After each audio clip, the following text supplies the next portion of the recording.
Council will call the meeting to order. For the record, it is April 19th, 2022 at 4:31 p.m. We'll begin this afternoon's work session with roll call attendance. Thank you, Mr. Mayor. Councilwoman Strader. Here. Councilman Byrne. Here. Councilman Cavanagh. Here. Councilman Borton. Here. Councilman Hoagland. Here. Mayor Simison. Here. Next item is adoption of the agenda. Mr. Mayor, Councilman Hoagland. I move adoption of the agenda as published. Second the motion. Have a motion and a second to adopt the agenda as published. Is there any discussion? If not, all in favor signify by saying aye. Aye. Opposed, nay. The ayes have it, and the agenda is adopted. Next item is the consent agenda. Mr. Mayor, Councilman Hoagland. I move approval of the consent agenda and for the mayor to sign and clerk to attest. Second the motion. I have a motion and a second to approve the consent agenda. Is there any discussion? If not, all in favor signify by saying aye. Aye. Opposed, nay. The ayes have it, and the consent agenda is adopted. There are no items moved from the consent agenda, so we'll go into our department commission reports. The first item is item 13, which is with the Ada County Sheriff's Office, an update from Sheriff Matt Clifford. If you'd like to join us at the podium.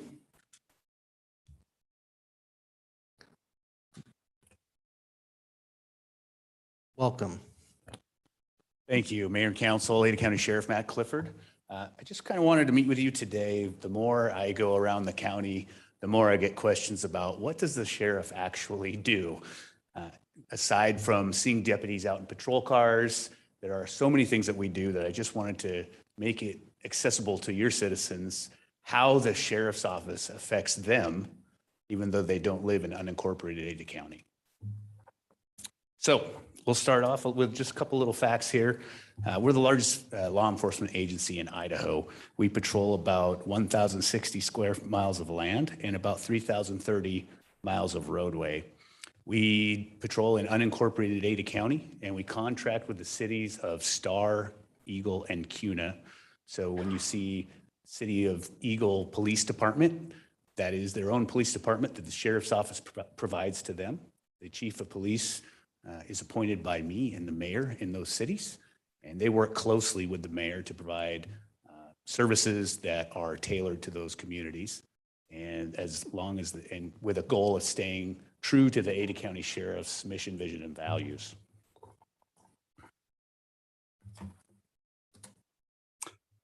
So in our bureau, we have 800 employees that work across 5 different bureaus. Of those employees, about 246 of them live here in the city of Meridian. Because we're broke up into 5 different bureaus because we do such a diverse amount of things for the community. So we have our police bureau, our jail services, court services, administrative services, and communications. And I'll go through those really briefly. Police services bureau are all of those things that you see in front of you every day. Those patrol cars, people on the side of the road taking crashes, pulling people over, investigating crimes, responding to 911 calls. We also have one of the largest canine units in Idaho, and we operate our own crime lab. So we do our own drug testing. We don't send it out to the state. We also have school resources officers and all kind of the accoutrement that goes along with being patrol officers. Now, we also team up with the City of Meridian Police with our Ada Metro SWAT team. We work with Meridian Police Department very closely. I think sometimes I've run into other mayors that don't realize how often our agencies overlap and work together. And I explain all the time, everywhere I go, that the safety of your community, whether you're in a municipal police department or inside municipality or unincorporated or one of our contract cities, our resources overlap a lot. You find that especially at nighttime when there are limited resources, the city of Meridian helps the city of Eagle, helps unincorporated Ada County, and even the city of Cuna, city of Boise, where we stay in contact constantly and to help just build a really good, safe community in Ada County. So jail services, here are some of those places you don't see. Some of the behind the scenes, well, I hope you don't see, some of the behind the scenes things that the sheriff is in charge of. By statute, the sheriffs in Idaho are in charge of the jails and must maintain the jails. We operate the largest jail in the state of Idaho. Currently, we have about 1,000 inmates housed in that jail. This number here says 1116, that we can house that much in our operational capacity. We are rated to house over 1,200, but that we probably would never be able to get to that number because that means we're stacking them in there like cordwood, and you're looking at inmate safety issues and officer safety issues. So operational capacity means, yeah, you better not go over this number. So 1,000 is not that far off from that number. So that is one of the challenges we have here in Ada County is the growth. Now, while we still are a safe community with a relatively low crime rate, and our crime rate does not seem to be increasing very much, the amount of people that move here that create that crime rate, that number has grown, not by percentage, but just by the amount of people. So the percentage stays the same, but the number is bigger. Well, that's an issue for the jail. We have a lot of programs that identify people that can be monitored outside our jail and identify people that should not leave our jail. Well, the number of people that should not leave our jail is growing, not because of the crime rate, but just that percentage is growing. So I always use kind of the slang term that our jail population is much hardened than it used to be. Now, that's a challenge because there is finite space, and it's all what we would call hard space. So you don't just go out and build a structure on and put people in. It's very specialized, brick buildings and concrete and places meant to keep people in. So that's something we're going to have to really look at in the future is how do we expand upon that? Do we run for bond? Do we find some other way to pay for it? Because it will be probably upwards of $60 million to get the adequate add-on. 1,000 inmates means 3,000 meals a day have to be cooked in that jail. It's just like a little city. It's bigger than the town I came from, actually. So you have warehouse, you have laundry, you have medical.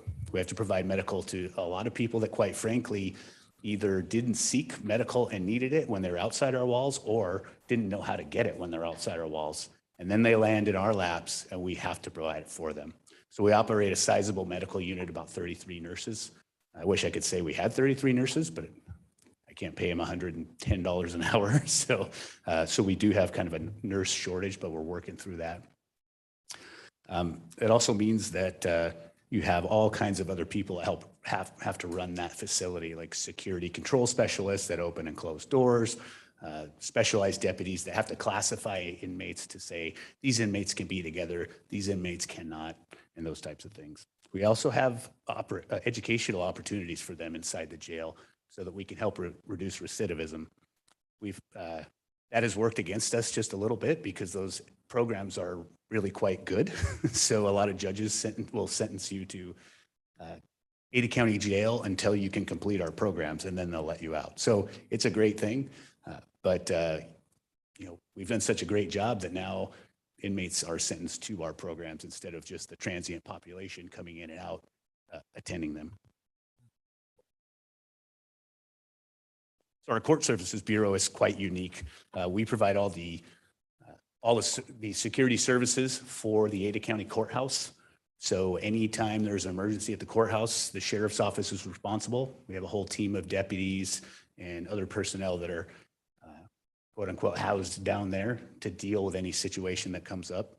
And also in that Court Services Bureau is a transport team. It's about 28 deputies that do nothing but transport inmates all over Southern Idaho, mostly Ada County. But I like to say at any given time, about between 8 and 5, Monday through Friday, there's probably a deputy out in the community somewhere, maybe Meridian, maybe Boise, with a detention officer attached to them. Did I say deputy? There's an inmate somewhere, sorry, with a deputy attached to them so that they can attend specialized appointments and go to specialized meetings, because though we have a good medical system in the jail, we don't do surgeries, we don't deliver babies and all those things you don't really think of when you think of people that are sitting in jail awaiting a court date. So we actually have deputies that, depending on the level of the inmate, have to go in and go into surgeries with certain inmates. Not all of them, but sometimes they have to go in when inmates are having babies. So it's kind of an interesting assignment. They also fly all over the United States to pick up inmates from other counties, anywhere from Florida to New York to Hawaii, people that need to stand stand trial here in Ada County. They'll go out, pick them up. We also have misdemeanor probation and our pretrial release program. So basically, the pretrial is how you identify those inmates that are eligible to be supervised outside the jail. And then misdemeanor is obviously supervising them once they've been sentenced. So if you look at all the services we provide that monitor people outside the jail, it's about 2,500 people. So that's 2,500 people that are not in our jail and about 1,000 that are. We also, by statute, are required to provide all civil services for the counties. So garnishments, evictions, serving writs, all those types of things. So municipalities don't do that. Only the sheriffs in Idaho do that. So our administrative services, this is kind of all the brains of the operation that keeps everything running. Our records department, which, processes no contact orders, protection orders, all kinds of different court paperwork, kind of the beehive of the agency where all information comes in and they got to figure out where it goes. We have a data analytics team. Fleet services, we operate a lot of vehicles to do all that transports and patrol. Human resources, and then finance. I bring up finance because a lot of people don't know that in the state of Idaho, the sheriff is personally liable for budget shortfalls. So if the commissioners come to me and say, Sheriff Clifford, you have overspent your budget by $100,000 at the end of the fiscal year, then Matt Clifford owes the county of Ada $100,000. So love my finance team. They're really great. And they're very excited because we're in budget time, and I'm really glad that they're excited about that because I am not. So, and then our Emergency Communications Bureau. We operate the largest 911 dispatch center in the state of Idaho. They took almost 400,000 calls for service last year. And this is they operate with Meridian City, Boise City, Garden City, all of our contract cities, fire and EMS. So when you call 911 anywhere in Ada County, you talk to an Ada County Sheriff employee. And then the computer tells them who they will dispatch the call to. And then an Ada County Sheriff dispatcher will dispatch your municipality. We had some big wins with dispatch this year where we brought them into what we'd call Rule of 80. I mean, you're all aware of Percy and the Rule 90, and emergency services are Rule of 80. Idaho statute defined them as first responders. And so we went in front of the legislature and asked them to include them in the Rule of 80 so that they could live a quality of life after retirement. They deal with a lot of strange things over the phone, and they deal with them rapidly. So they may be delivering a baby on one call, dealing with a neighbor problem on one call. They deal with kind of death and destruction over the phone, and the call ends and they go right on to the next one. I went to dispatch last week, and we have this puppy there that's being taken care of that's on loan for the Humane Society through the foster program. And I showed up, and the dispatcher was out front with the dog, just letting the dog use the bathroom. And she said, my first call of the day, she ran out of the dispatch center crying. And she's been a dispatcher for a lot of years. It's hard on them, and some of the mental anguish they go through causes them some physical issues as well. So we were happy to at least get them into Rule of 80 so they could help finish out their careers. So the last thing I want to talk about is our mission statement. The Ada County Sheriff's Office mission statement is we make safer places for you to live, work, and play. And when we, I shouldn't say we, a few sheriffs ago, this mission statement was developed. And I really loved it because I can memorize it really easily, right? But I went to an advanced field training officer course when I was a deputy, and there were all kinds of, there were all different agencies there from across the valley. And if you know anything about, especially yesteryear's mission statements, they're multiple sentences long. They're filled with all kinds of fun buzzwords, and they lose their meaning when you ask your employees to memorize them. And the instructor at that class said, who here can say your mission statement right now? And I was the only person that raised my hand. And he said, okay, what is it? And I said, we make safer places for you to live, work, and play. And everybody looked at me and said, that's not your mission statement. That can't be your mission statement. I said, yeah, it is. And the instructor was ecstatic. And he said, it's short, it's to the point, It tells the public exactly what you want to do. It tells your employees exactly what you want them to do. They'll remember it and won't lose the meaning in the memorization part that you make them do. Plus, if it's on a postcard and just about anywhere you want to put it. Another thing I'll end with is our vision statement. We strive to be the agency of choice for criminal justice. Now, when that came out, when I was a young deputy, I laughed and said, that's ridiculous. You don't get a choice. You call 911, it goes to the sheriff's office. If it's a call in Meridian, they get Meridian. If you have to go to the jail, you go to the Ada County Jail. You don't get a choice. As I matured, I realized that that statement wasn't necessarily true. While all of those statements I just made were true, the sheriff's office being one of the largest law enforcement agencies and all the diverse types of things we do, we are the agency of choice all over the state of Idaho. I'm part of the Idaho Sheriff's Association, and I have never gone to an Idaho Sheriff's Association meeting and not had another sheriff come to me and say, hey, I need your help. Hey, I have a question for you. And they seek out the Ada County Sheriff because we have a lot more resources. And quite frankly, we do things and have experienced things that a lot of these smaller agencies do not and have not experienced. So we do pride ourselves with that. It sounds a little bit, maybe a little bit pat on the back, but that's kind of what we strive for is, if we're going to team up with somebody, we want Meridian Police Department to say, well, we're going to team up with Ada County. That's a better way to put it. We want to work with your agencies. They want to work with us, and we want to keep it that way. So with that, I'd stand for any questions if you have them. Thank you, Sheriff Clifford. Council, any questions? Mr. Mayor, Councilwoman Schrader. thanks for being here, Sheriff Clifford. That was very informative and it's appreciated. One thing that struck me when I joined City Council was if you look at a map of Meridian, there's kind of like a Swiss cheese effect. Yeah. We don't force annex people into our city. So we have these little like kind of county enclaves. And I'm just wondering about, kind of how do you coordinate with the Meridian Police Department and try to make sure that service is delivered as efficiently as possible? If you get a call regarding a county property, is there a way we've agreed on that we handle that? And just curious if you could tell me more about how you're approaching that. Sure. It's not an MOU. It's more of a gentleman's agreement. And we've done it for years and years and years. It's always looked that way. It's always been described that way. It's as simple as Meridian and the sheriff's office working so closely together. And Meridian knows their territory. And the deputies will generally know that those little parts of Swiss cheese are in there. And Meridian pays attention to what we're doing and we pay attention to what they're doing. And it is 99% of the time, a Meridian officer will just simply respond there until a deputy can respond, and vice versa, because sometimes we're very far out from things that are on the fringe of the county up next to the city limits. So it's simpler than you think. It's easy to say, hey, a Meridian officer's on their way, and we will be there as soon as we can to take the report. But I've said for years, people don't care what color your shirt is or what shape your badge is. They just don't. They want service. And Meridian police understand that as well.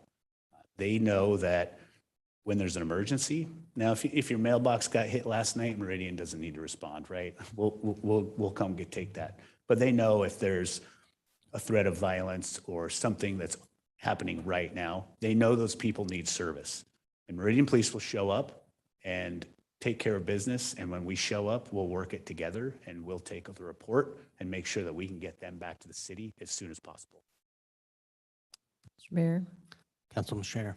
Yeah, I appreciate that coordination. I think it makes a lot of sense. One thing I'm curious about, maybe it's just like a follow-up thing. I guess I'm curious about the number of calls that sort of fit into that category and if that agreement should be formalized more in a way, or if we feel like it's actually a small number of calls and relatively speaking, it all just kind of works out. I'm looking at it more from a resourcing perspective. It seems to me like, the Meridian Police Department has a really good grip on things happening, to your point, within the core of the city. To your point, things on the outside, like maybe on our area of impact, maybe that makes more sense for you. I guess it's just something that really struck me originally. It was like, well, how do we handle it when there's this like tiny little pocket in the middle that calls? So it's just us, it's an area that I'm just interested to look at a little bit more. Sure. And I have no idea what those numbers are right now, but I've worked for the sheriff's office for 22 years, and there are gentlemen sitting behind me that we've worked together over those years. And it's probably every day, working both ways. We've had plenty of times where Meridian's been busy and your citizens need service, and we just help out when we can. It really works both ways. So I'd be interested to see what that number is too. But you kind of get to be one big team, and it's very helpful for unincorporated and your citizens. Thanks. Mr. Mayor. Councilman Cavanagh. Sheriff, really appreciate you being here. I think in the 8 years I've been on council, we've never had a sheriff come speak to us and give us an update. So appreciate the time. I know your time's valuable, and I appreciate your presentation. Kind of dovetailing a little bit off of Councilmember Strader's question is really about staffing. And obviously, the Meridian Police Department has grown leaps and bounds as our city has grown. I'm curious, as cities like ours grow, does that also require your department to grow in additional staff? Is it more in the sworn side, or is it more in the support side? How does our growth impact your growth? And I guess maybe following up on that, what your staffing model is and how you make the determinations about where to grow your staff and for what reasons. The biggest impacts that city growth has on us are going to be in our jail and civil service. Actually, it's not in our patrol services, I'll say that. It's going to be in all of our other bureaus. While our patrol services bureau has grown over the years, because people still move out into the county, even as cities annex, we still have growth in the county. So we've continued to grow our patrol services. But when you increase population in the city, because you're annexing places that are growing out, you're not annexing farmland, right? That means more people are moving here, which means I need more jail staff. I need more court security because more people are going to court. I need more misdemeanor probation officers because there are more people on probation. So it's all of the bureaus really, but not as much the patrol services. That makes sense. But it's all equal. As the commission grows, our support staff grows as well, because you can't have commission deputies that are filing their reports all night like records should do. So now I'm growing my patrol staff, means more reports, means I need more support staff. So it all kind of grows together organically.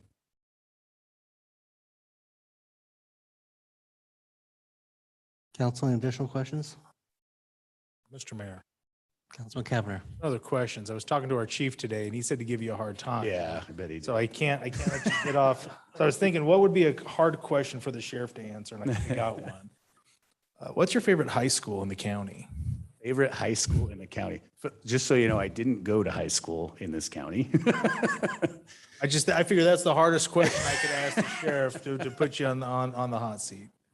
I would probably say that my daughter attended Bora High School, so I have to go with Bora. That probably makes a lot of people cringe, even in Boise. But my daughter went all through high school to Bora High, so I have to pick that one. Appreciate you being here, Sheriff. Yeah, thank you. Thank you, Sheriff Clifford. All right, Mayor and Council, thank you very much for having me. Yep, Good night. thank you. Thanks. So continuing that question on growth and services for the sheriff, I'd like to move on to item 14, which is the Ada County impact fee discussion. I don't know if, Steve, are you going to be presenting this one? Oh. Rutherford from the Commissioner's Office. Thank you very much for having us.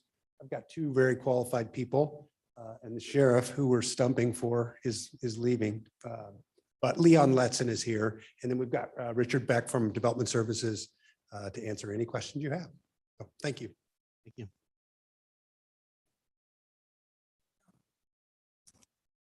All right, good afternoon, Mayor, council members. Thanks for having me. Leon Letson, Planning Manager with Ada County.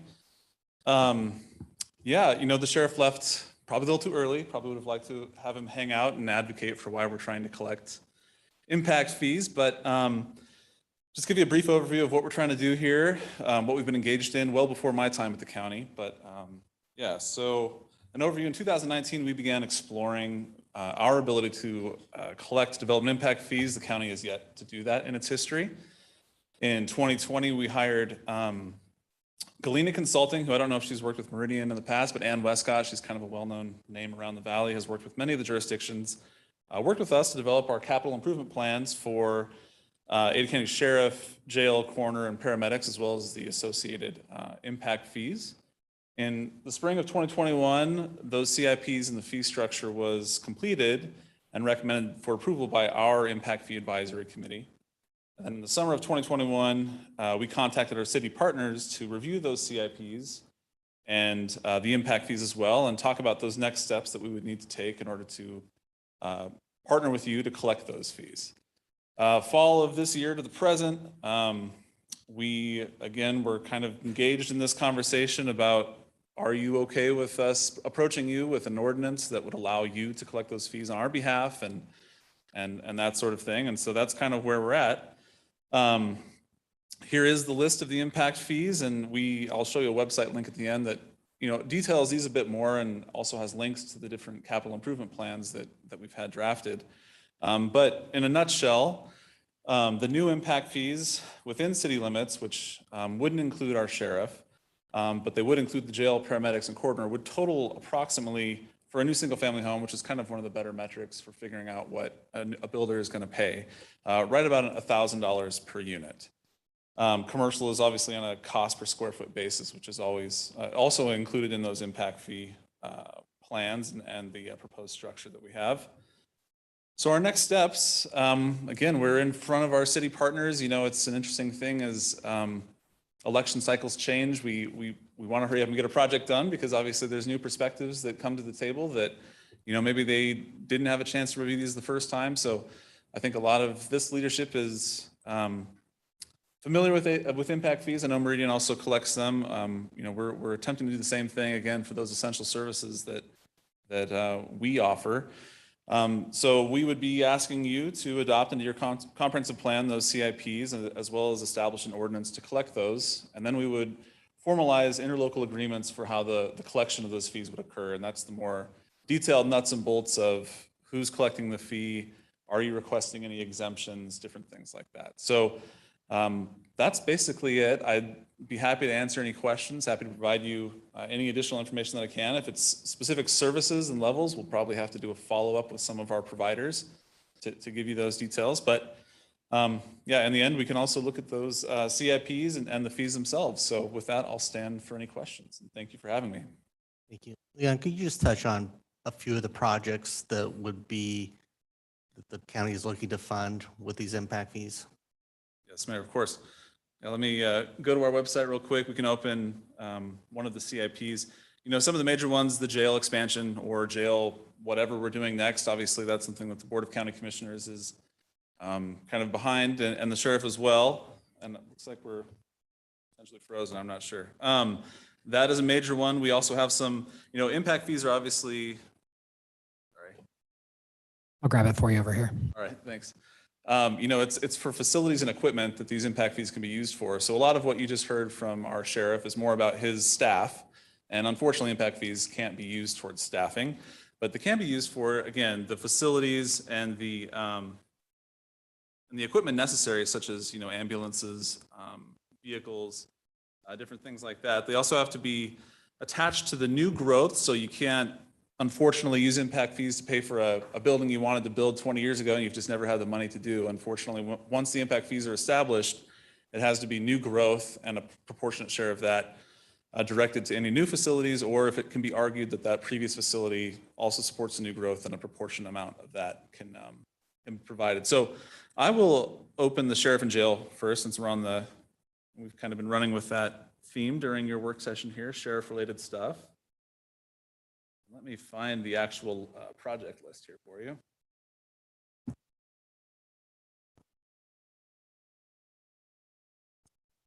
All right, so here is an example of the jail, the impact fee specific to the jail. And so what you can see there is some additional pods for the jail, vehicle maintenance facility. We also have down below under vehicles and equipment, just additional vehicles related to servicing that growth.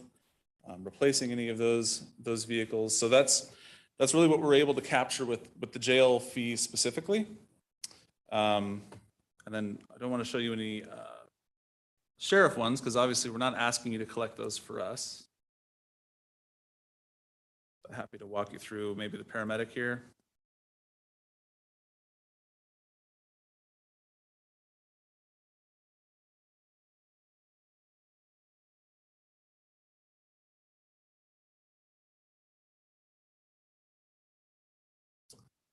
All right, so it should be noted also that, there's additional facility planning that needs to occur for perhaps the paramedics. We've talked about co-locating with different fire stations, different things like that to create efficiencies or economies of scale. But there have been some additional stations identified as needed for the paramedics. Again, additional ambulances are something we're going to need as we continue to grow. But I don't know if that's more as specific as you need or if you'd like more detail than that.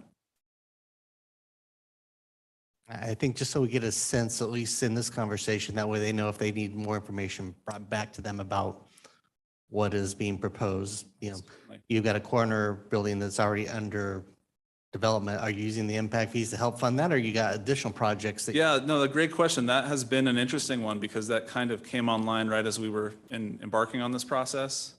And so let me show you the CIP associated with the corner. Unfortunately, I think only a limited amount of the impact fee is available for that facility. Sorry.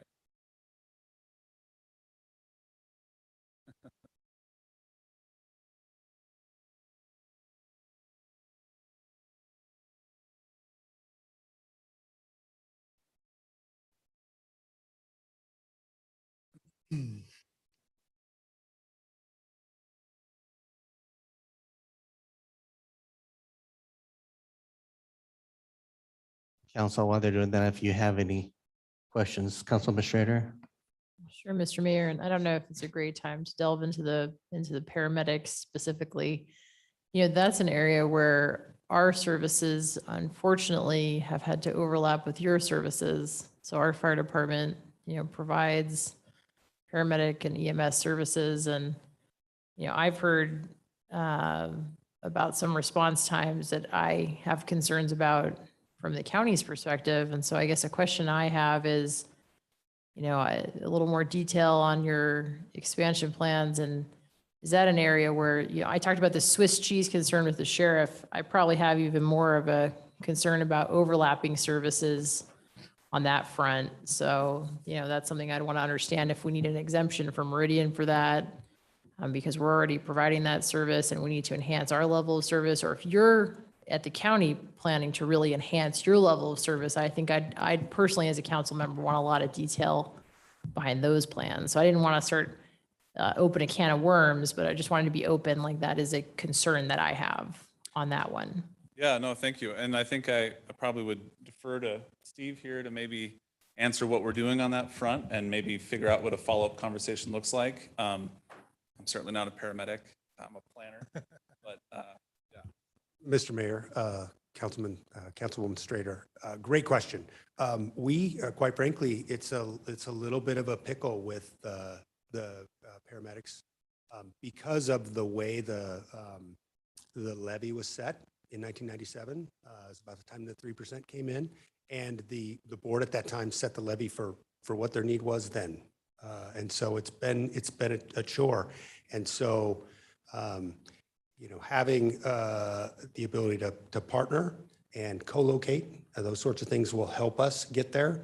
There was some legislation this year which will generate additional revenue, allow us to collect some more from Medicaid that we haven't been able to collect. That will take some time to get in place. But our goal really is to address the response times, trying to do that in cooperation through that joint powers entity that we have to try to work together to use the resources we've got. But your point is very well taken. We can get Sean Rain, who's our director, over here to answer questions and kind of how it would work going forward. But co-location will allow us to save some capital expense from building a whole station by ourselves. That should change the game a little bit. But I know those discussions are just starting to happen. Mr. Mayor. Councilman Schrader. Yeah, maybe just a follow-up comment, and thank you for that response. Yeah, I think, my concern always in any situation where we have overlapping services is efficiency operationally and efficiency for the taxpayer. So I start to get really worried where Meridian taxpayers through our fire department, like the city of Meridian feels a need to provide an enhanced level of service and paramedic service to deliver what we feel like is a fair standard for the people living here.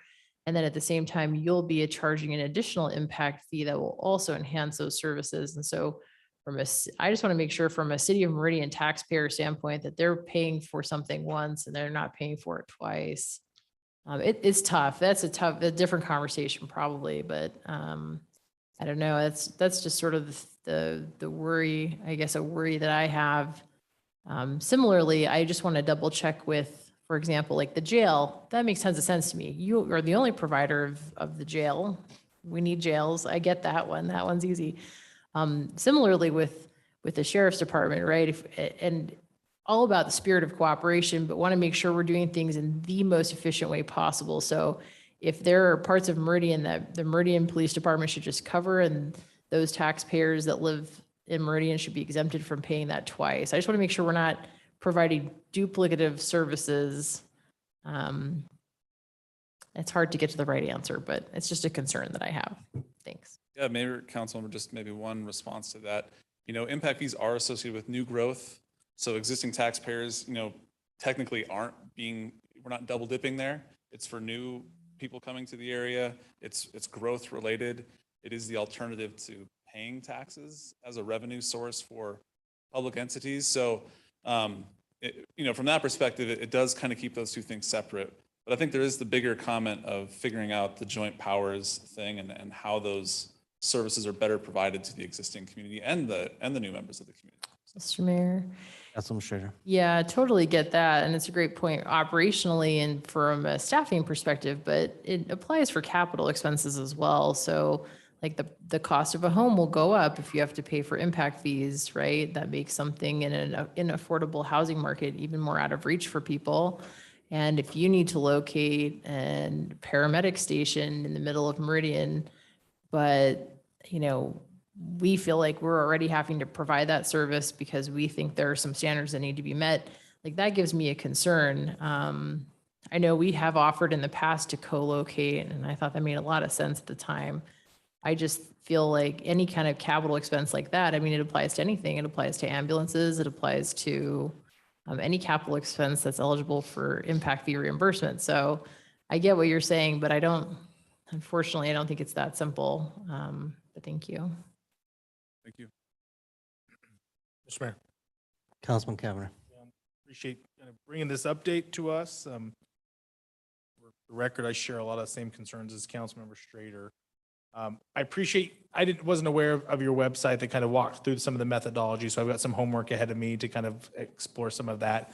When the city of Meridian, we do impact fees, we've got a committee, which sounds like that you guys have as well, which is fantastic. Once that's done, I think our staff kind of go on a little bit of a road show and try to engage stakeholders to get their feedback and their understanding. Is the county doing something like that similar? And maybe walk us through kind of how you've engaged, partners and stakeholders in the county around this proposal. Yeah, Mayor, Councilmember, yes, that has kind of been part of our process as well. This is part of that process, talking to our city partners on the collection of these fees. We've talked to the contractors board that, we see them as a major partner because they're largely, either paying those fees or working for somebody who's going to pay that fee to build the new housing or new business in our community. So we've had a lot of conversations with them. We actually have some of the members from the BCA on our impact fee advisory committee because we highly value their, perspective on things. We are also going to be engaged in the public. We've had general outreach, but there will be a kind of an additional open house that will go along with the comp plan amendment and ordinance that we seek to establish. And then, not to punt to your planning team, but each city will then have to also adopt that comp plan and establish that ordinance. So there's the public hearing process associated with that would give people the opportunity to weigh in as well. And Ada County would make itself obviously available to help your staff answer any of those questions about the impact fees we want to collect, but that's what we're looking at. Mr. Mayor, Councilman Hoagland. Leon, to that, what does that timeframe look like in your perfect world? Because you're herding cats, a lot of cats here, but what would that look like if you could control it? Yeah, Mayor, Council Member, I feel like I'm about 6 months behind on this project already, but I would love to have our comp plan amended and our ordinance in place in the next 3 to 4 months, and I would hope that our city partners could have it in another 2 to 3 months after that. So I think ideally about 6 months, hopefully, but I am terribly optimistic about things like that. It might be the beginning of 2023. So. And could you just highlight the corner projects real quick? Oh yeah, sorry. I think Hold we'll up. have the document open finally.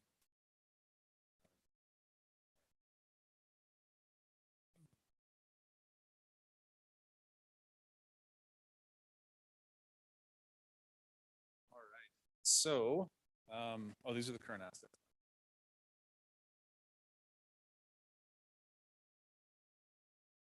All right. So as you can see, the new coroner's office, which you brought up, Mayor, only a small percentage of that is impact fee eligible based on kind of the planning associated with that facility and when this is coming online.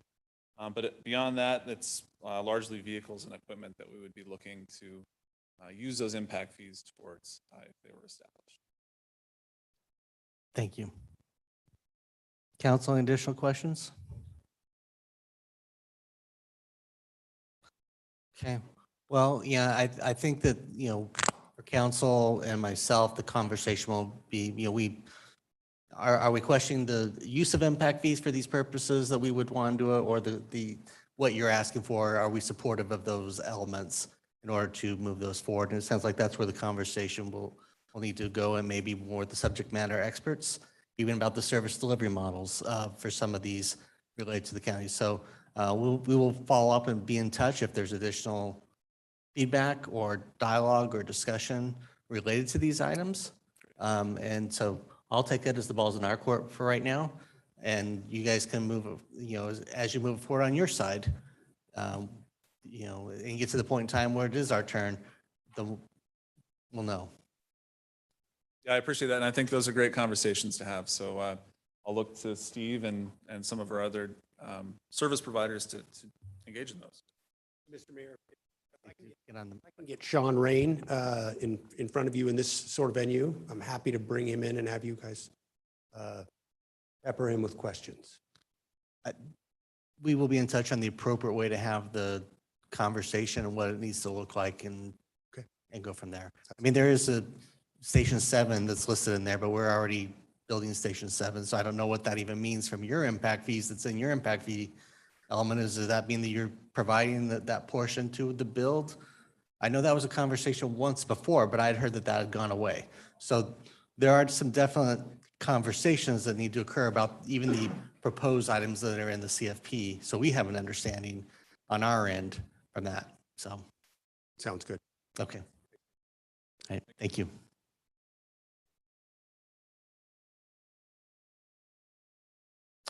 With that, we will move on to item 15, which is community development, attainable housing discussion. Turn this over to Mr. Hood. Thank you, Mayor, members of the council. So this topic before you, I'm largely going to rely on the staff memo that was provided in your packet. I'm going to highlight some things. I'm not going to read it to you, but I am going to read some portions of it to you. We do plan on going through at the end of my brief presentation, kind of the punchline or the real topic of discussion is the list of tools that we've provided for you. It's not an exhaustive list of all things that we could do or that all communities do to address affordable housing. We're titling it attainable housing, but we have put together a list of what we believe to be somewhat feasible for Meridian to look at going forward. So again, like I just mentioned, using the term attainable so it's not confused with affordable, because that does tend to have a true definition, especially when you look at funding some of these projects. There's tax increment financing and some other tax implications and grants that can go for affordable housing projects. Really, when I say attainable housing, I hope we're on the same page with the implied goal that housing is to be available to meet the needs of the community. And what I really mean by that is that we don't want anyone to be homeless. So affordability is relative, can be relative to each family and individual, but the attainability and someone being able to live somewhere, I think, is the common shared goal. At least I hope we're all on that same page. So that's really what I'm focusing on here. It's not an income range. It is that we are providing some housing choice for everyone in our community. And the city does play a role in that. But this problem certainly is bigger than the city, the region, or the state. So anything we do to positively impact this issue must include partnerships and collaboration. So you'll kind of see that as a theme throughout, even in the table. We have to have partners in a lot of these things. And there are many variables that tend to drive the prices higher, right? So supply and demand are kind of the economics 101, cost of land, availability, cost of building materials, and labor to build, which the city has little to no influence over most of those things. I'm a little bit proud of this. I don't want to say it that way, but I've kind of labeled it this way. Really, it's land, labor, lumber, and laws. So lumber isn't just lumber, right? It's everything to build your materials. And then the piece of that we really do have the biggest role in is the laws part, the ordinances, permits, and those process, because time is money. So that is really where we can sort of impact that supply chain. But again, we don't affect the cost of land. We don't affect the cost of labor or the lumber. So really tweaks are going to be on the policy level and things we can do to maybe partner with developers. So that's just the market on the supply side, right? So I don't want to, the table doesn't dwell on or doesn't rely on changes to state code, but instead, again, puts forth some viable options that staff agrees with. I think what we're looking for at the end of the day is some direction from you. We can't do all of those things either, right? So kind of maybe if you can help pare that down to things you'd like staff to pursue further, that is really the request. So the table does have some tools that we're currently using, some tools we're not using, but could potentially use. So that's really kind of staff's recommendation in that second tier of projects would be, hey, there seems to be some real potential here. Do any of those look interesting to you? And then the third column is really kind of longer term or pending things that maybe in the future the city should explore further. I want to just a little bit more background before we jump into the table, if you don't mind. So kind of like Leon's not part of EMS. I'm not a housing expert, but I'm learning more all the time. And so there's been a lot of effort just in the past year, even on trying to gather and understand what the issues are and what other jurisdictions are doing about it. And again, trying to maybe envision those even playing out in our community and what may be appropriate for Meridian. So been webinars, some periodicals. In fact, I want to read to you just a quick quote from, this is one actually Bruce gave me from the Urban Land magazine this past month. It says the cost of housing is a driver of where people want to go, and increasingly where people want to go is where businesses have to go. If you want your city to be successful, you need to have housing at all levels that people can afford, and certainly housing at levels that people can afford with the jobs they're performing. That's really a critical factor for the success of a city. And I think it's become even more so over the last 5 to 10 years. Housing is getting more and more expensive relative to incomes. Just one more quick one. And these are some quick blurbs from these housing experts from throughout the country. I think we, as the ULI governing trustees, can help highlight for our members how necessary attainable housing is for the health of a city. Tech workers with $150,000 jobs can easily find housing. However, it's the support workers who make it possible for those highly skilled, highly paid workers to have a good quality of life who can't afford housing. They're the ones who lack attainable housing options, and they are the focus for housing authorities across the country.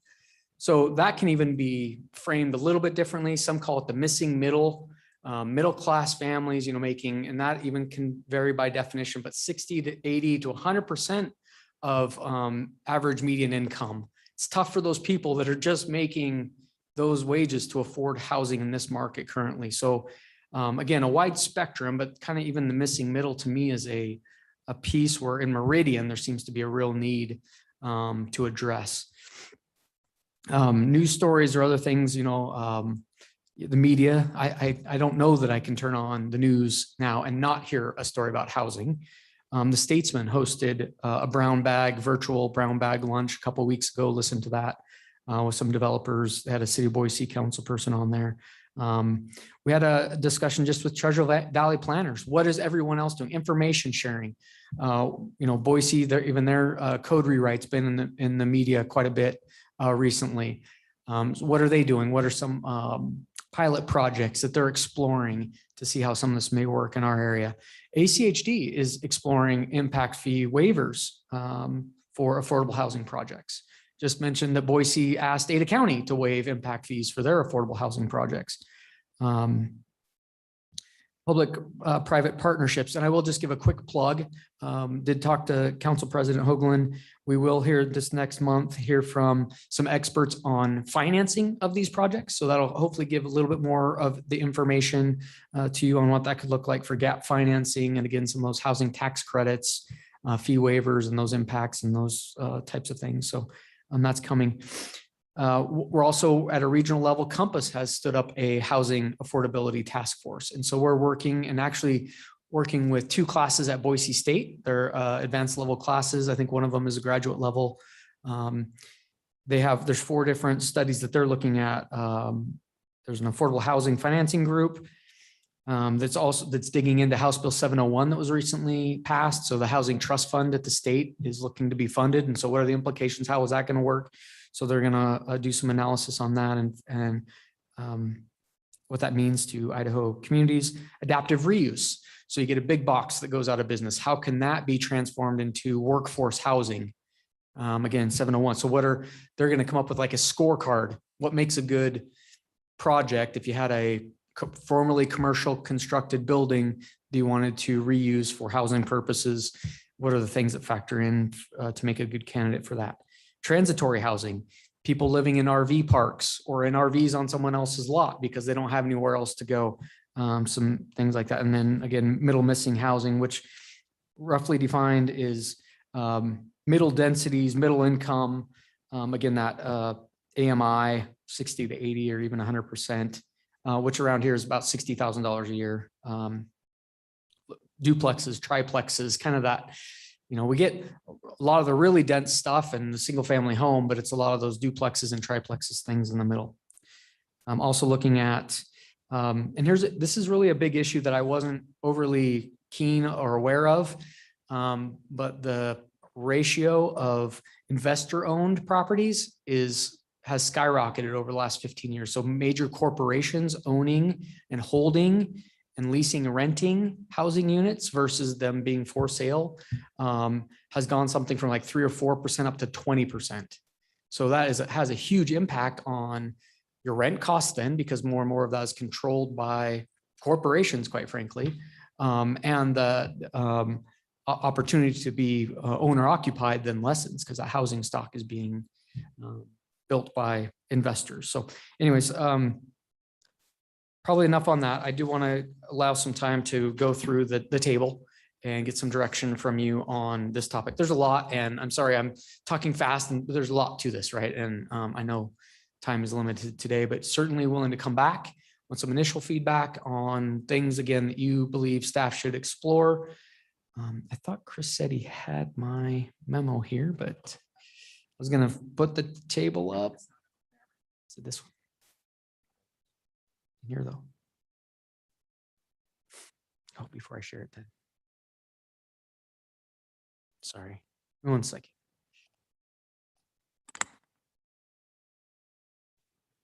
Councilman Cavanagh. Be a question why Caleb's getting that pulled up, and I'm not sure who this question's for. If it's for you, Mr. Mayor, if it's for Caleb, Bruce, Bill. We talk about housing attainment. We're talking just about housing in terms of rentals versus purchases. Is it one? Is it the other? Is it both? I mean, what's the intent that when we're talking about that, what are we focused on? So good question, Councilman Cavanagh. Thank you. And Mr. Mayor. So again, for me, it's very broad at this point. It is that my intent with this conversation is the goal is for everybody to have a home, right? The opportunity to afford it, whether it's rental or owner occupied, apartment, single family, that isn't necessarily even part of the conversation. And I'll say this isn't necessarily your question, but we also have through our CDBG program going to be coming right with affordable housing projects that are, it's related, but that's not what I'm necessarily focused on. This isn't solely and only affordable housing projects, right? This isn't 20% of LMI or very, very low to moderate income type of, certainly there's concern there too, but this is a broader, what can we do to even up the inventory of the housing stock and the availability of housing, the people that want to live in our community. We can define it more like you just did, if that's what you want. But at this point, it is just starting that conversation of generally, there appears to be a housing problem, a supply shortage, a concern about the rising cost of housing relative to incomes, and that being a higher percentage essentially of a family income, right? Historically, banks are 30 to 35% of your income is what you can afford for a mortgage. People are spending twice that to afford something in our market today. So what can we do? What should we do, if anything, to make that more quote unquote affordable? And I think Caleb just hit at least from my perspective, is knowing what tools we have, what can be implemented, and if council thinks that there's more that needs or should be done. I think one of the most interesting ones that's on the list, for example, is the fact that you already can do accessory or dwelling units on stuff, but I would imagine most of our HOAs have CC&Rs which prohibit it. Yep. So there are limitations. It's good that we have that on paper, but after that, what does it really mean? So just getting everyone on the same page for information is kind of the starting point from today. I don't expect we're going to solve this or even necessarily give immediate direction. In fact, missing one of the council members I know would really like to engage in the conversation. So I think at this point in time, the best we can do in our limited time is if there's anything that you feel strongly that you'd like to convey to Caleb right now, let's do that so that he can figure out where to take this next in a next conversation or offline conversations.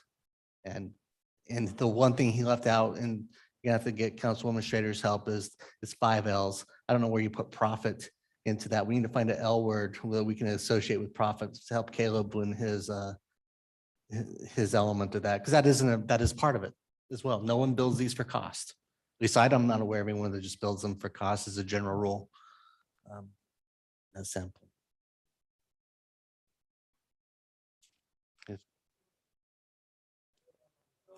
So to the mayor's question, I will stand for any comments you have on this initial list. And while you're thinking about those, I will just kind of kick us off a little bit there with the accessory or secondary dwelling unit. So Mayor, I did actually have, as part of the UDC focus group, we are talking about some of these. And so I brought it up to Brighton, who put some dwelling units in our community. And I said, hey, out of curiosity, do you guys restrict this as a general rule? How many of your CC&Rs do restrict accessory dwellings? And John Wardle said they don't.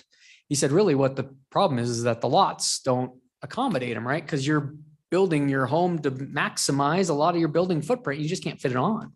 So it's not that the CC&Rs, it's that your home already takes up a good chunk of the land. And so there, not too many people have 20,000 square foot lots where you can fit another dwelling unit on. So really but I did ask the question because it's good. It just doesn't sound like the standard template for at least a couple of our developers is not to outright prohibit them.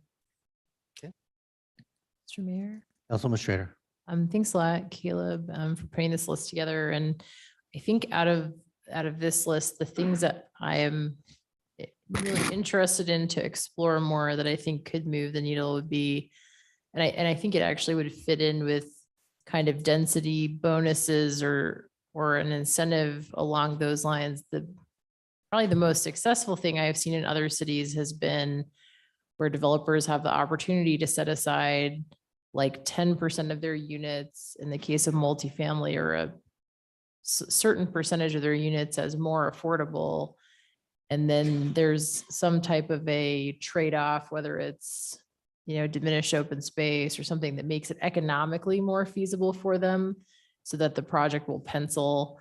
But I think it's important to create a community where people of different incomes can live together and have buildings where people are integrated together. So you don't have situations where you have one building that has kind of a reputation of being a low income building and then another building that's, different. I think it works better actually if a certain percentage of the units get set aside so that really we're providing a mixture of housing opportunity without stigmatizing people and putting them together in one place.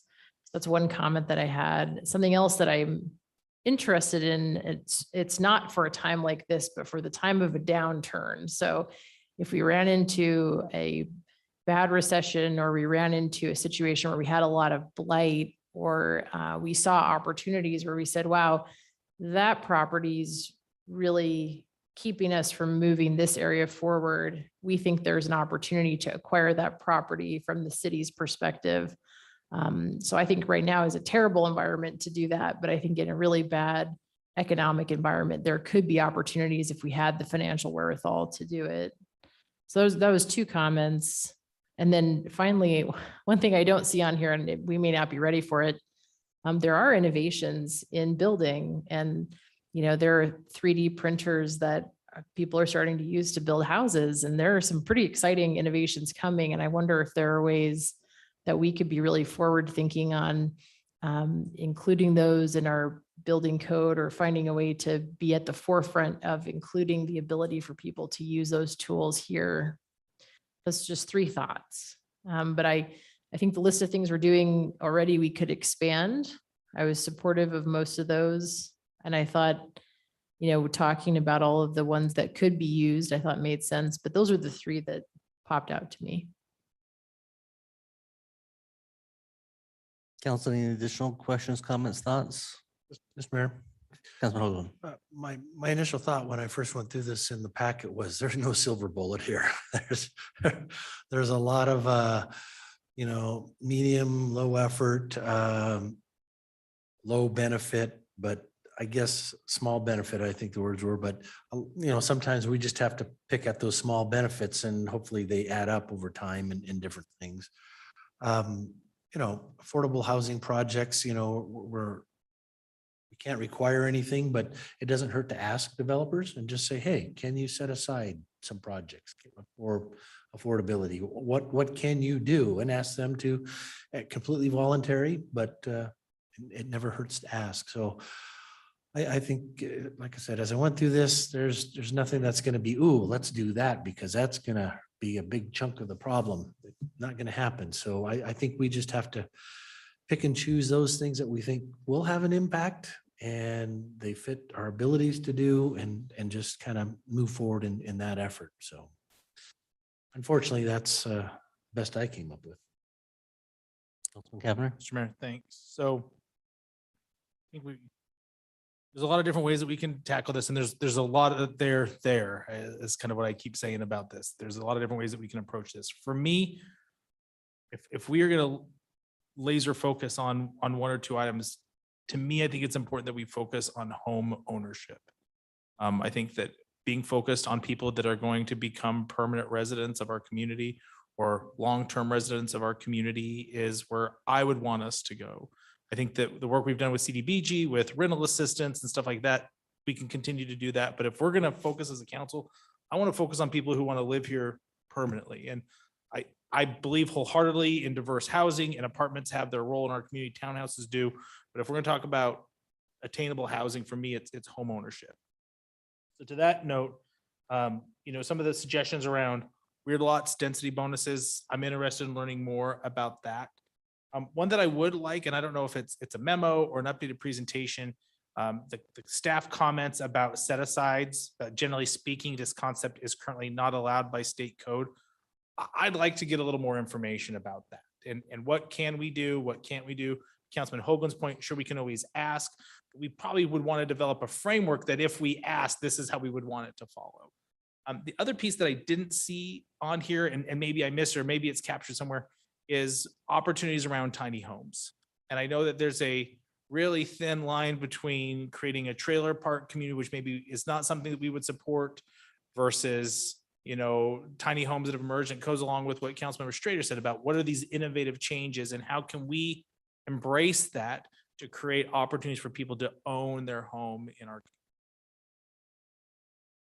Mr. Mayor, Councilman Burnt.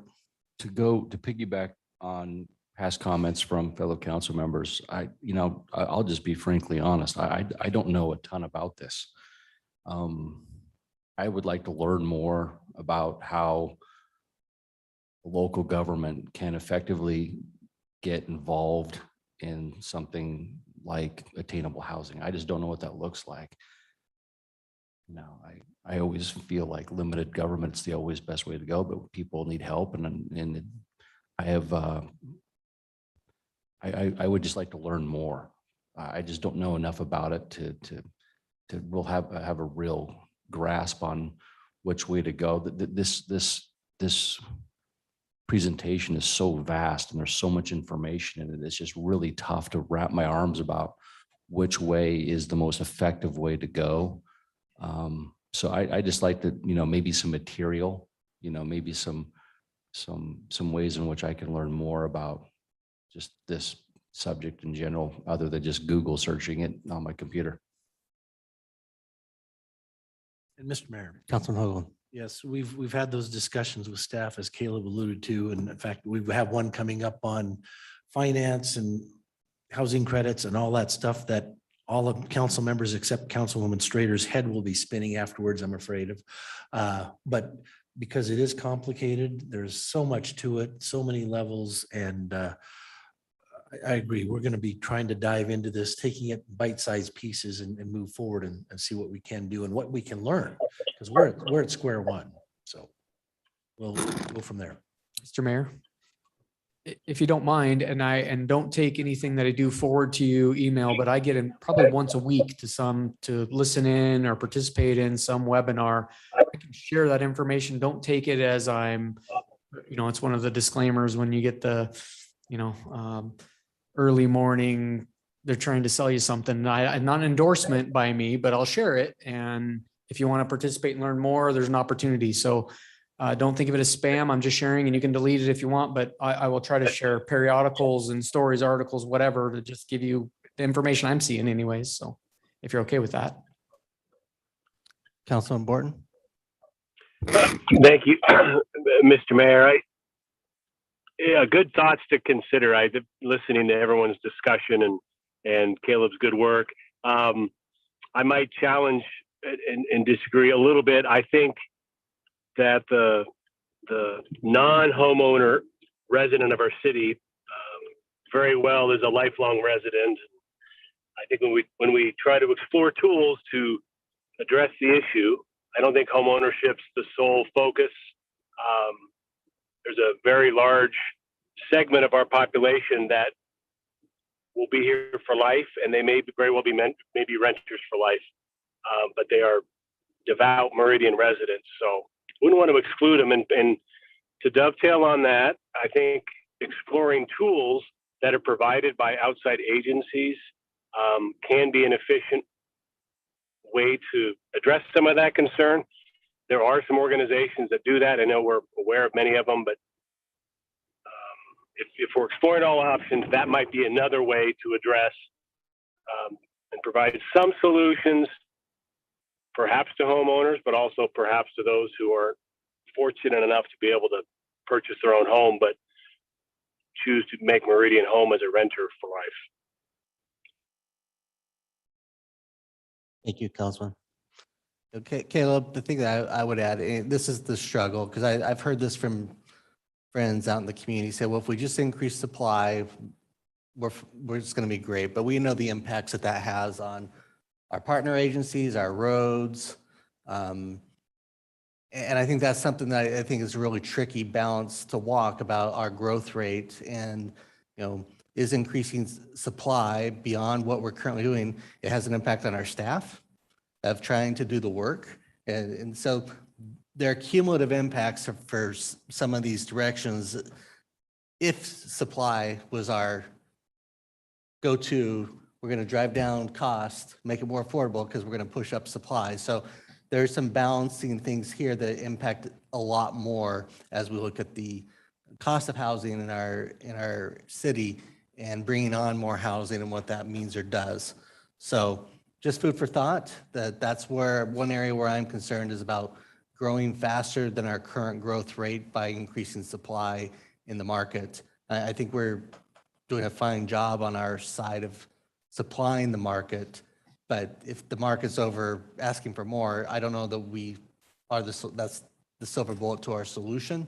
Again, many things. So just food for thought as we look at this going forward, because more housing has more impacts on every service provider in the city and our partners, including the jails, as we heard.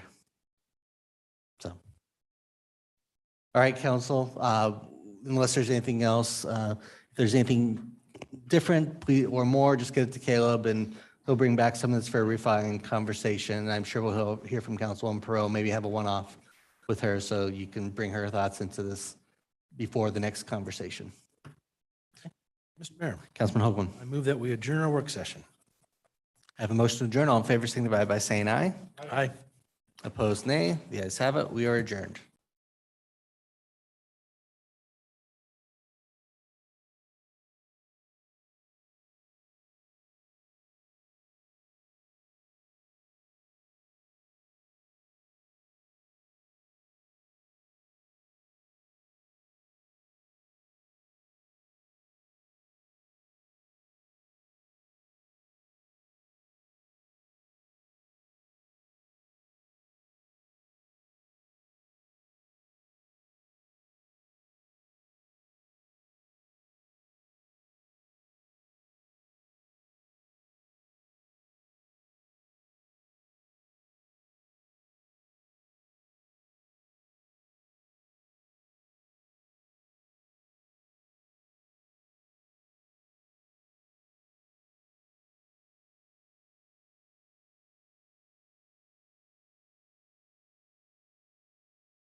Council will call the meeting to order. For the record, it is April 19th, 2022 at 6 p.m. We will begin this regular city council meeting with roll call attendance. Thank you, Mr. Mayor. Councilwoman Strader, Here. Councilman Byrne, Here. Councilman Cavanagh, Here. Councilman Borton, Here. Councilman Hoagland, Mayor Simison. Here. Next item is the Pledge of Allegiance. If you'd all please rise and join us in the pledge.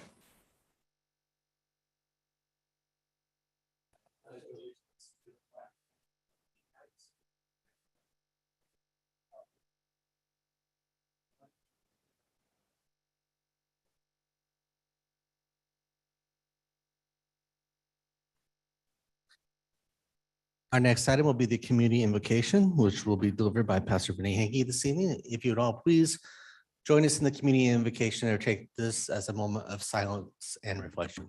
Pastor? Thank you, Mr. Mayor, members of the City Council. Thank you again for the opportunity to come and pray for you as you begin your business. God, we thank you for this evening. We thank you for this feel of spring in the air that reminds us of the passing of time and seasons. God, I just ask for a spirit of wisdom and discernment among the city council members, among those in attendance. God, would they speak and listen charitably to one another? God, would you give them the direction for the city that would most please you and glorify your name? We thank you for our neighbors that live within the city. Would you help us to be kind to one another? We ask your continued protection and service to our members of law enforcement and first responders in the medical field. For our teachers, God, for our students, would you continue to keep our schools open and safe? And we ask these things according to the name of the risen Christ. Amen.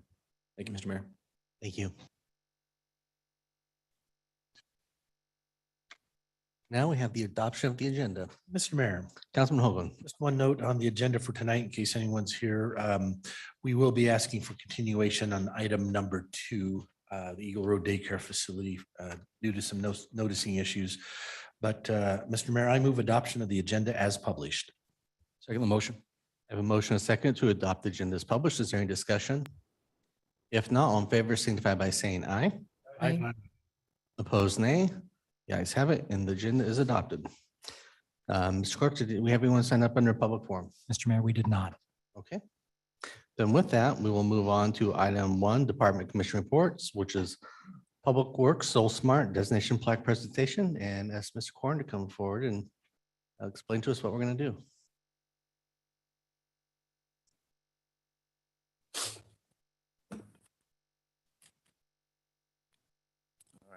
Thanks, Mr. Mayor, members of the council. Hopefully we could start this meeting off on a positive note. So I'm here to recognize the city of achieving a Soul Smart Bronze designation. So the Soul Smart program is the Department of Energy, Office of Solar Technologies program to reduce solar barriers in communities and cities and towns across the United States. And we just received the Soul Smart Bronze designation after going through the process for the past several months. I think we started in November after we were approached by a local consulting firm, Warm Springs Consulting. So they got a grant from the Soul Smart national organization to help cities and towns in Western United States provide technical assistance. So we went through our permitting, inspection, zoning code, and ease of finding information on our website, and really just dug through those with their technical assistance, and locally and nationally in DC. And I think we streamlined our process. No thanks to me, but our community development folks, who I'll recognize here in a minute, are really spearheaded most of the work and updating our checklists for permitting, our fee schedules, our zoning regulations, and now those are all nicely in one spot on our website. We have a solar landing page. Caleb Hood and I also presented a findings memo from our zoning to the Planning and Zoning Commission in February. Yeah, so this designation process really makes it easier for Meridian residential, commercial, institutional residents that want to install solar. And it also aligns well with our clean energy resolution and sustainability goals in our strategic plan. So I'd also like to acknowledge those community development team that did most of the work, like I said. So those key team members are Sam Zahorka, who's not here tonight, Tyler Perot, Mindy Wallace, Caleb Hood, Bill Parsons, and I'm sure many others that put together all the data, made those corrections and updates on the materials. And before I invite them up so we could get a photo op, I'll stand for any questions or comments. Thank you, Jason. If I could just start off by sending my congratulations to the team on this work being done. You know, I know we're going to put out a press release about this, but it really, the point of this is really working with industry, improving our process, getting it to the consumer faster, which has cumulative impacts to our energy production here in the area, or meets just the consumer's needs that they want. And, you know, as someone that put solar on our house, I worked with a company right down the street. I know they did a lot of work with the city. It wasn't a bad process, but if we can improve on that, that's great. And I know that's the outcome that we've achieved with this designation, to make it easier for everybody, no matter where they are, first timer or, you know, new to the entry to the market, or a long time provider of it here in the area. So appreciate it. Yeah, thank you. Yeah, it was really interesting to see how we stack up. And I was surprised to see how many solar permits and solar installations we do in a year. So it's been steadily increasing. I think in 2021, there's over 450 solar permits issued. Oh, it's definitely something that we'll see more and more of, and it definitely helps us on those clean energy goals. Councilwoman Schrader. Thank you. I just want to express my gratitude to you and to city staff for supporting the clean energy resolution and finding unique ways like this that we can help achieve that. I think that's great. World events are showing us the importance of energy independence now more than ever. There are a lot of different reasons for doing something. You may be doing it to save money. You may be doing it to help the environment. You may be doing it because you feel like you want to be independent and not necessarily rely on other forms of energy. So there can be a lot of great reasons to do the same thing. And I love that we're supporting people in making that decision so that the consumers can make that choice efficiently and economically. So I really appreciate it. Thank you. All right, well, with that, All right, Mr. Mayor, would you like to come down for our photo? happy to join you. Our award, thank you. And can we get Tyler, Caleb, Bruce?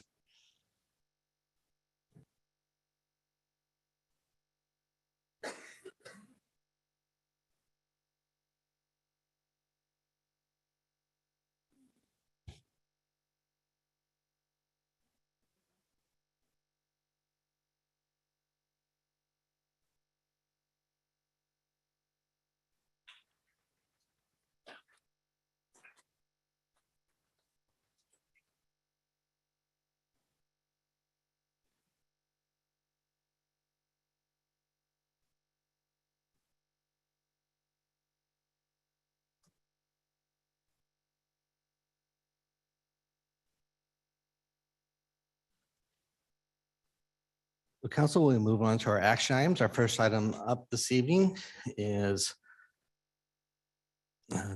since there was a postcard noticing glitch, so we don't need to open the public hearing in this case, Mr. Mayor, or would we?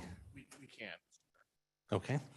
And we will go ahead and open the public hearing for Eagle Road Daycare Facility CR 2022-003. Mr. Mayor, Councilman Hoagland.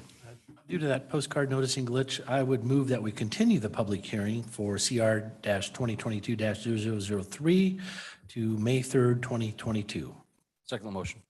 I have a motion and a second to continue the public hearing. Is there any discussion? If not, all in favor signify by saying aye. Aye. Opposed, nay. The ayes have it, and the item is continued.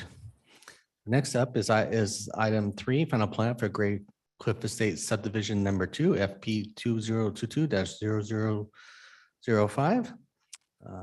Sonia, do you have any comments related to this item? Mr. Mayor, Council, I do not. The applicant is here tonight to speak on this project, though. Would the applicant like to come forward to make any comments?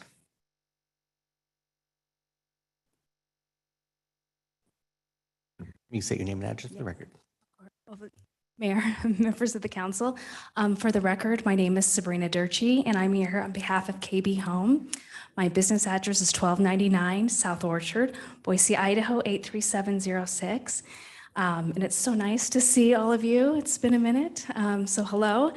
And well, this little phase 2 of Gray Cliff has caused quite a table, has had few hearings. We've had to table it. We acquired the subdivision from Mr. Centers, who had previously had this plat approved and subsequently had agreed to some right-of-way within Brundage Estates. And so the issue is that we don't own Brundage Estates and the right-of-way that he needs to dedicate. I did have a nice conversation with Mr. Centers today, and he has agreed to dedicate the right-of-way, and I will help facilitate that and coordinate it with ACHD. It was just over the phone, so I'm hoping that'll be sufficient for all of you so that we can proceed and get our construction plans approved. So with that, I'll stand for any questions that you have, and thank you so much for your time. Thank you. Council, any questions?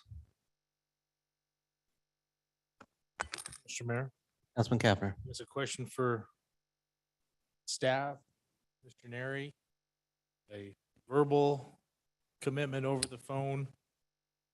I'm a little reluctant to be supportive of this evening. I guess I'm looking for some direction from staff, if there's any feedback or comment. Mr. Mayor, members of the council, I mean, there's no reason not to move forward. I mean, it is a final plat. It is in substantial conformance with that. We have worked with Mr. Centers before. I don't anticipate any issues, and it is an ACHD condition. So I think it's perfectly fine to go ahead. Mr. Mayor, Councilman Hoagland. question for Sonia. Was there a condition or that we were supposed to apply to this in the motion? It said staff recommended approval with conditions per the staff report, but I was trying to go through the staff report. I don't recall seeing anything, but. Excuse me, Mr. Mayor, Councilman Hoagland. No, there is no specific extra conditions. It's just the staff report with the typical conditions. Thank you. Thank you.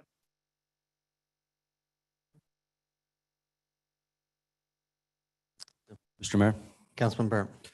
we have to close the public hearing. No public hearing.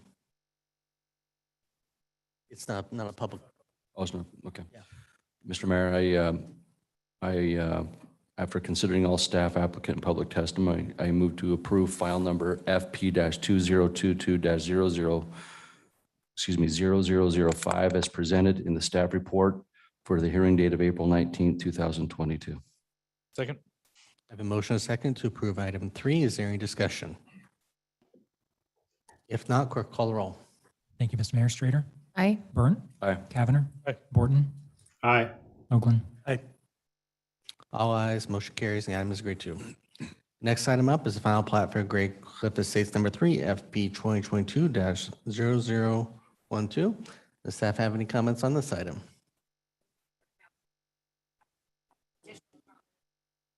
Other than what's in the staff report. Sorry, Dean. This would typically be on the consent agenda, but I placed it on the regular agenda tonight just so that it was behind the second phase. Thank you. Okay.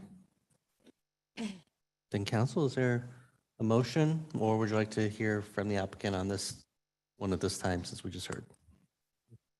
Councilman Cameron. Mr. Mayor, I don't see the applicant rushing up to provide any comments, so I move we approve item number 4, Great Cliff Estates, file number 2022-0012, as presented in the staff report on April 19th, 2022.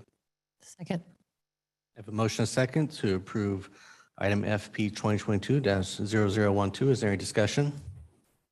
If not, clerk will call the roll. Thank you, Mr. Mayor. Strader, Aye. Burnt, Cavanagh, Aye. Borton, Aye. Hoagland. Aye. All ayes, motion carries. The item is agreed to. Next item up is item 5, final plat modification for Pura Vida Ridge Ranch subdivision number 1, MFP-2022-0001. Would staff like to make any comments on this item? This is fairly cut and dry, Mr. Mayor, Council. I can certainly go through my staff report if you'd like, or if you've all read it, we can certainly move on to the applicant. Council, would you like any questions from staff or any comments from staff? Seeing none, does the applicant like to make any comments on this item?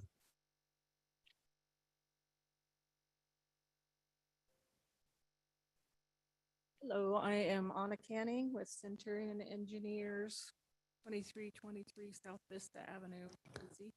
Anna, can you choose a mic? There we go. And I can answer any questions. It was a simple modification to accommodate a different building type. It was a new owner. He had a different size building that he wanted to place on the lots, so we just adjusted them with no change to the number of lots or loss of open space. No loss of open space. There we go. And I'll answer any questions you may have. Thank you. Council, any questions for the applicant? Mr. Mayor, Councilman Borton. just a quick question. Is Oregon football still better than Berkeley? I haven't seen you for so long, Anna. I know, it's been forever, Councilmember Borton. Sadly, I don't follow either team. I'm a Bronco follower, as one Okay. should be here. Just checking on the Berkeley roots. Good to see you. Seeing no substantive questions, do I have a motion? Mr. Mayor, Councilwoman Schrader. do we need to close the public hearing? I don't believe so. Okay. After considering all staff, applicant, and public testimony, move to approve file number MFP 2022-0001 as presented in the staff report for today's hearing date, April 19th, 2022. Second. I have a motion and a second to approve item 5, which is for Pura Vida Ranch subdivision number 1, MFP-2022-0001. Is there any discussion? If not, clerk, call the roll. Thank you, Mr. Mayor. Strader, Aye. Burnt, Cavanagh, Borton, Aye. Hoagland. Aye. All ayes, motion carries, and the item is agreed to. So now we will move on to where we'll have a little bit more conversation, but first, item 6 will open for public hearing for Sky Mesa Highlands number 1, H 2022-0021, and we'll start this public hearing with staff comments. Thank you, Mr. Mayor, members of the council. The next application before you is a request for a vacation of easement. This site is lot 19, block 1, Sky Mesa Highlands subdivision number 1. It's located west of South Eagle Road, approximately a quarter-mile north of East Lake Hazel Road in the R4 zoning district. The applicant requests approval to vacate the easterly 5 feet of the 10-foot wide utility easement along the west boundary of lot 19, block 1, Sky Mesa Highlands subdivision number 1. The recorded plat depicts a 10-foot wide utility easement on the west side yard instead of the intended 5-foot easement. Relinquishment letters have been received from the easement holders in agreement with the proposed vacation. No written testimony has been received on this application. Staff is recommending approval. Staff will stand for any questions. Thank you. And is here, I believe, tonight to present testimony. Thank you. Council, any questions for staff? All right, would the applicant like to come forward?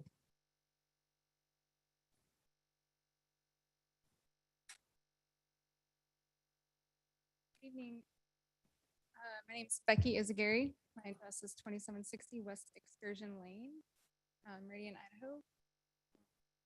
And staff did a great job presenting the project, and I have nothing further to add to that, so I will stand for questions.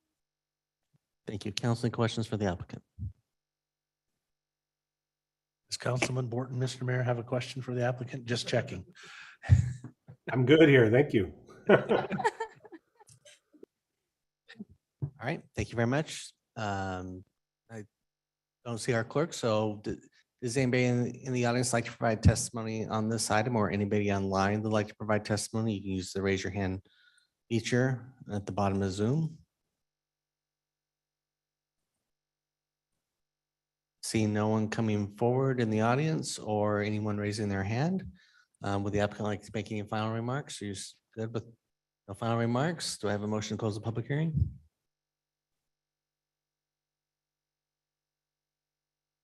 Mr. Mayor, Councilwoman Schrader. move that we close the public hearing. I have a motion second to close the public hearing. Is there any discussion? If not, all in favor signify by saying aye. Aye. Aye. Opposed, nay. The ayes have it, and the public hearing is closed. Mr. Mayor, Councilwoman Schrader. thought this looked pretty straightforward. After considering all staff, applicant, and public testimony, move to approve file number H 2022-0021 as presented in the staff report for today's hearing date, April 19th, 2022. I have a motion and a second to approve item H 2022-0021. Is there any discussion? If not, clerk will call the roll. Thank you, Mr. Mayor. Strater, Aye. Burnt, Cavanagh. Aye. Borton, Aye. Hoagland. Aye. All ayes, motion carries. The item is agreed to.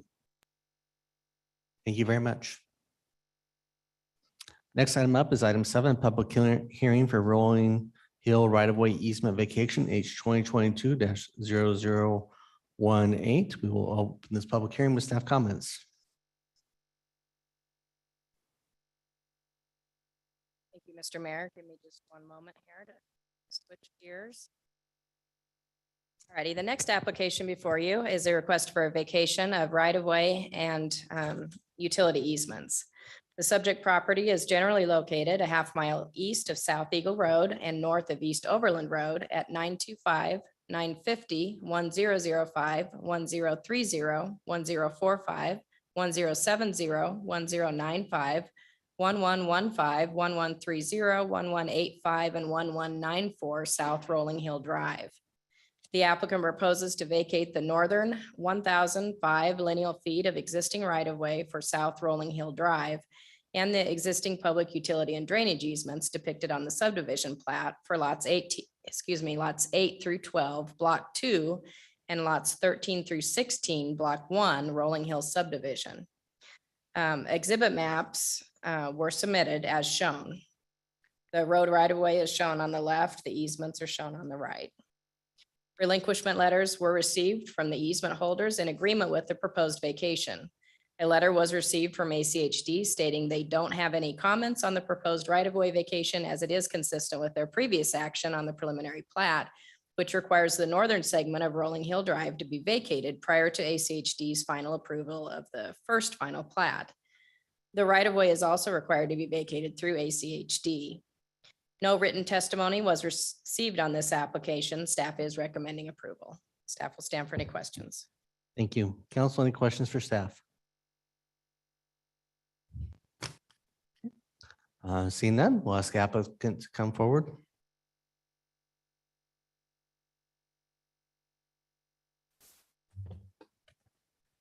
Mr. Mayor, Council, for the record, my name is John Wardle, 2929 West Navigator Drive, Meridian, Idaho, 83642. Appreciate what Sonia has stated in the staff report that's before you. We don't have any direct comments on that. We are in agreement with the staff report. I did want to note that the other part of this process is, as noted, is the vacation through ACHD. We have a hearing scheduled for them, we have 2 hearings scheduled with them. The first one's in May and the second one is in June. So the vacation would become official in June, but this is a step we needed to take with the city of Meridian. This is consistent with the application for Eagle View Landing, Rackham subdivision phase 2 that was before you previously. So again, don't have anything to add to the staff report that's before you. Just wanted to mention we do have one additional step through ACHD, and that's in process right now as well. Stand for any questions you might have. Thank you, Mr. Wardle. Council, any questions for the applicant? Okay. Thank you. Thank you. Mr. Clerk, do we have anyone sent to provide testimony? Mr. Mayor, we did not. Okay, is there anybody in the room that'd like to provide testimony on this item or anybody online who'd like to provide testimony? Use the raise your hand feature. Seeing no one coming forward or raising their hands. Does the applicant have any other comments? They will waive their final comments. So do I have a motion to close the public hearing? Sure. Councilman Cavanagh. close the public hearing on item 7. Second the motion. I have a motion and a second to close the public hearing. Is there any discussion? If not, all in favor signify by saying aye. Aye. Opposed, nay. The ayes have it and the public hearing is closed. Mr. Mayor, Councilman Cavanagh. move that we approve item 7, file number H-2022-0018 as presented in the staff report on the hearing date of April 19th, 2022, and include all staff and applicant testimony. Second the motion. I have a motion and a second to approve public hearing H 2022-0018. Is there any discussion? If not, clerk will call the roll. Thank you, Mr. Mayor. Strater, Aye. Burnt, Cavanagh, Aye. Borton, Aye. Hoagland. Aye. All ayes, motion carries and item is agreed to.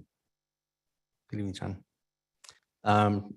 Next up is a public hearing for Vanguard Village H 2021-0081. We will open this public hearing with staff comments.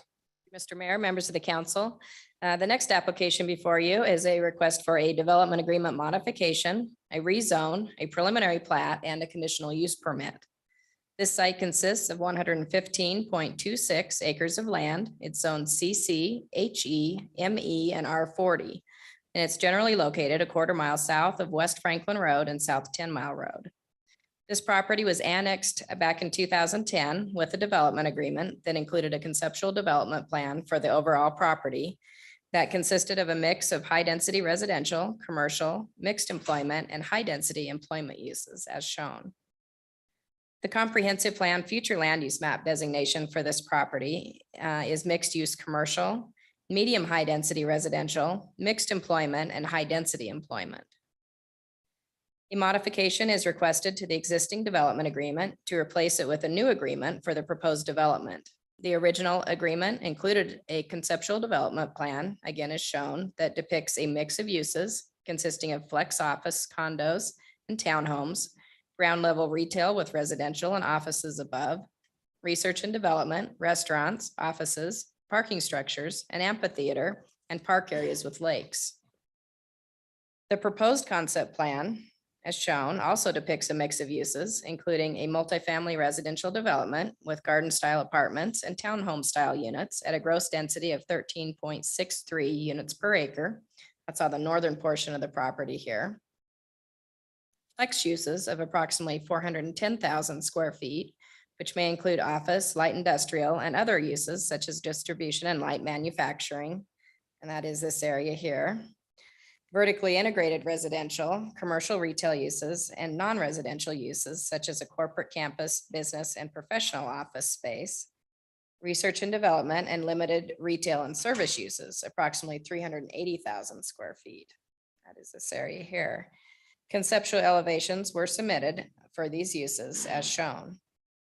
The applicant is, I'll let you look at these elevations real quick here before I move on too quick. This is the vertically integrated residential and commercial. And this is more the commercial development.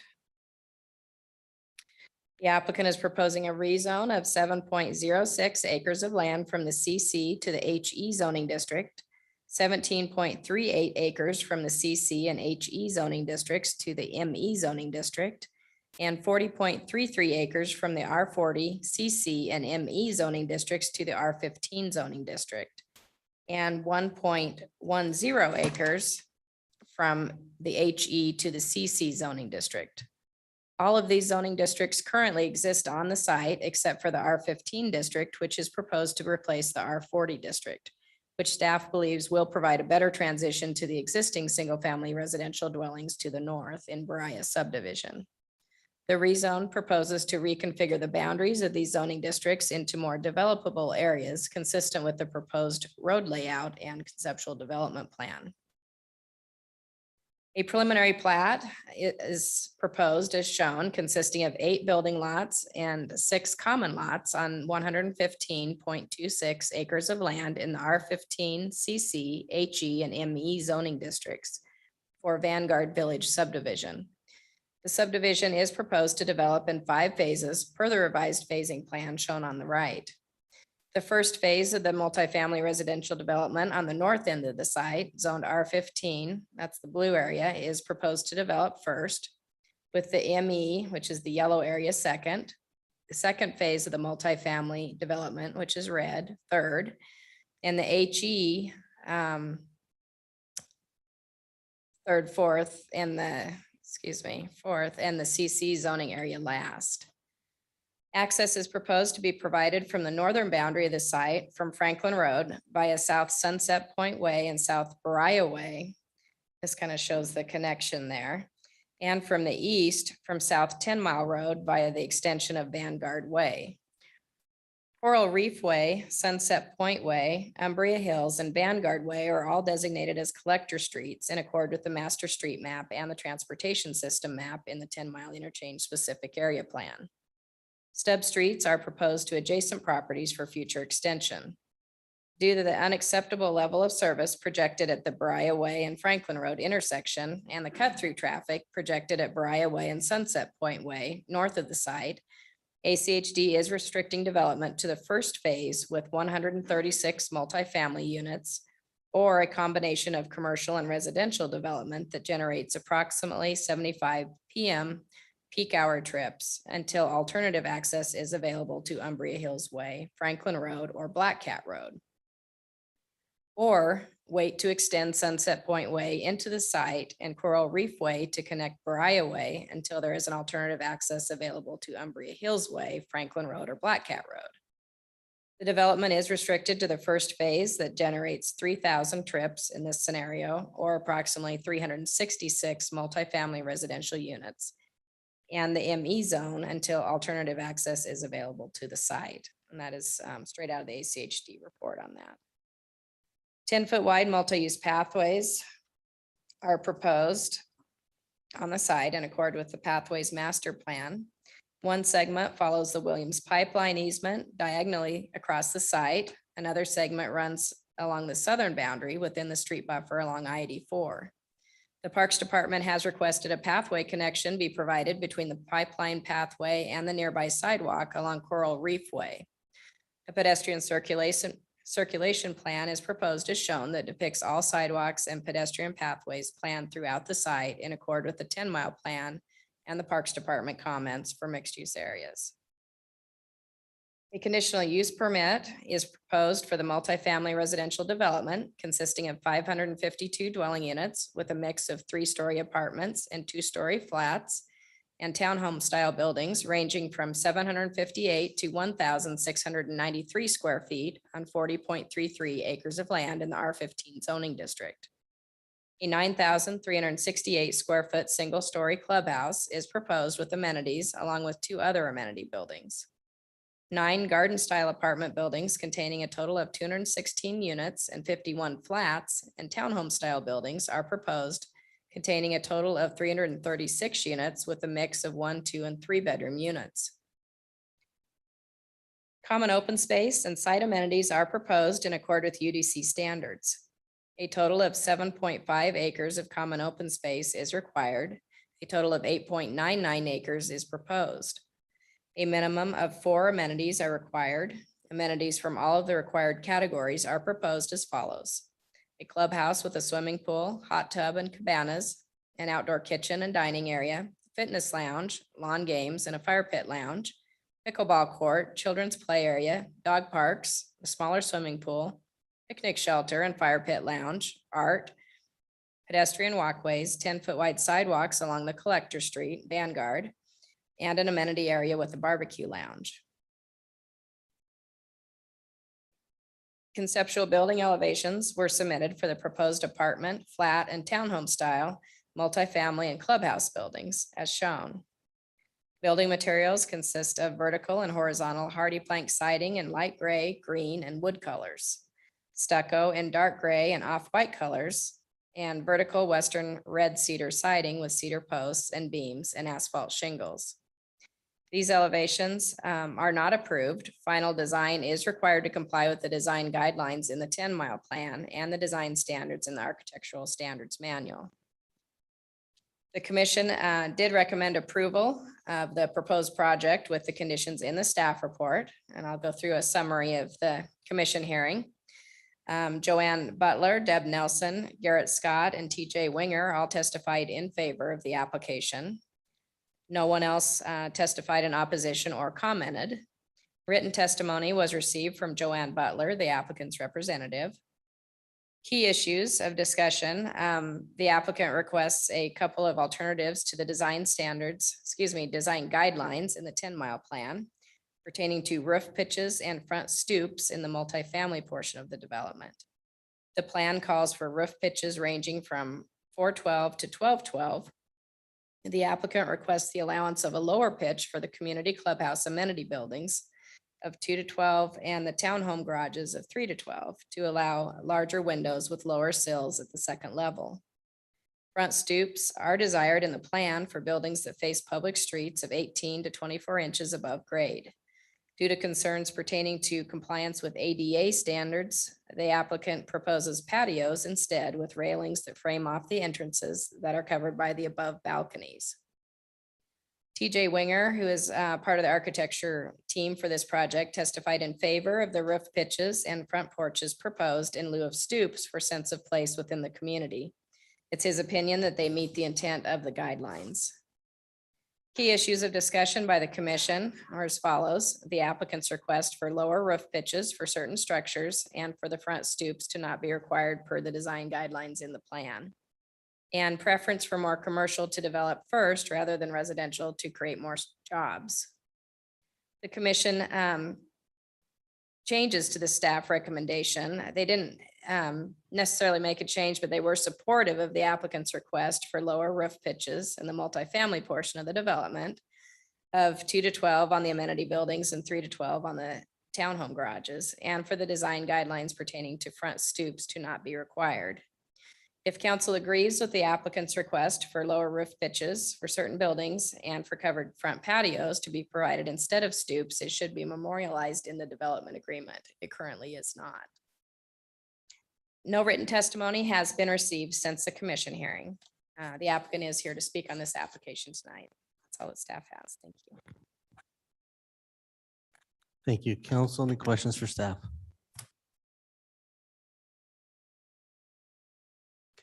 Would the applicant like to come forward?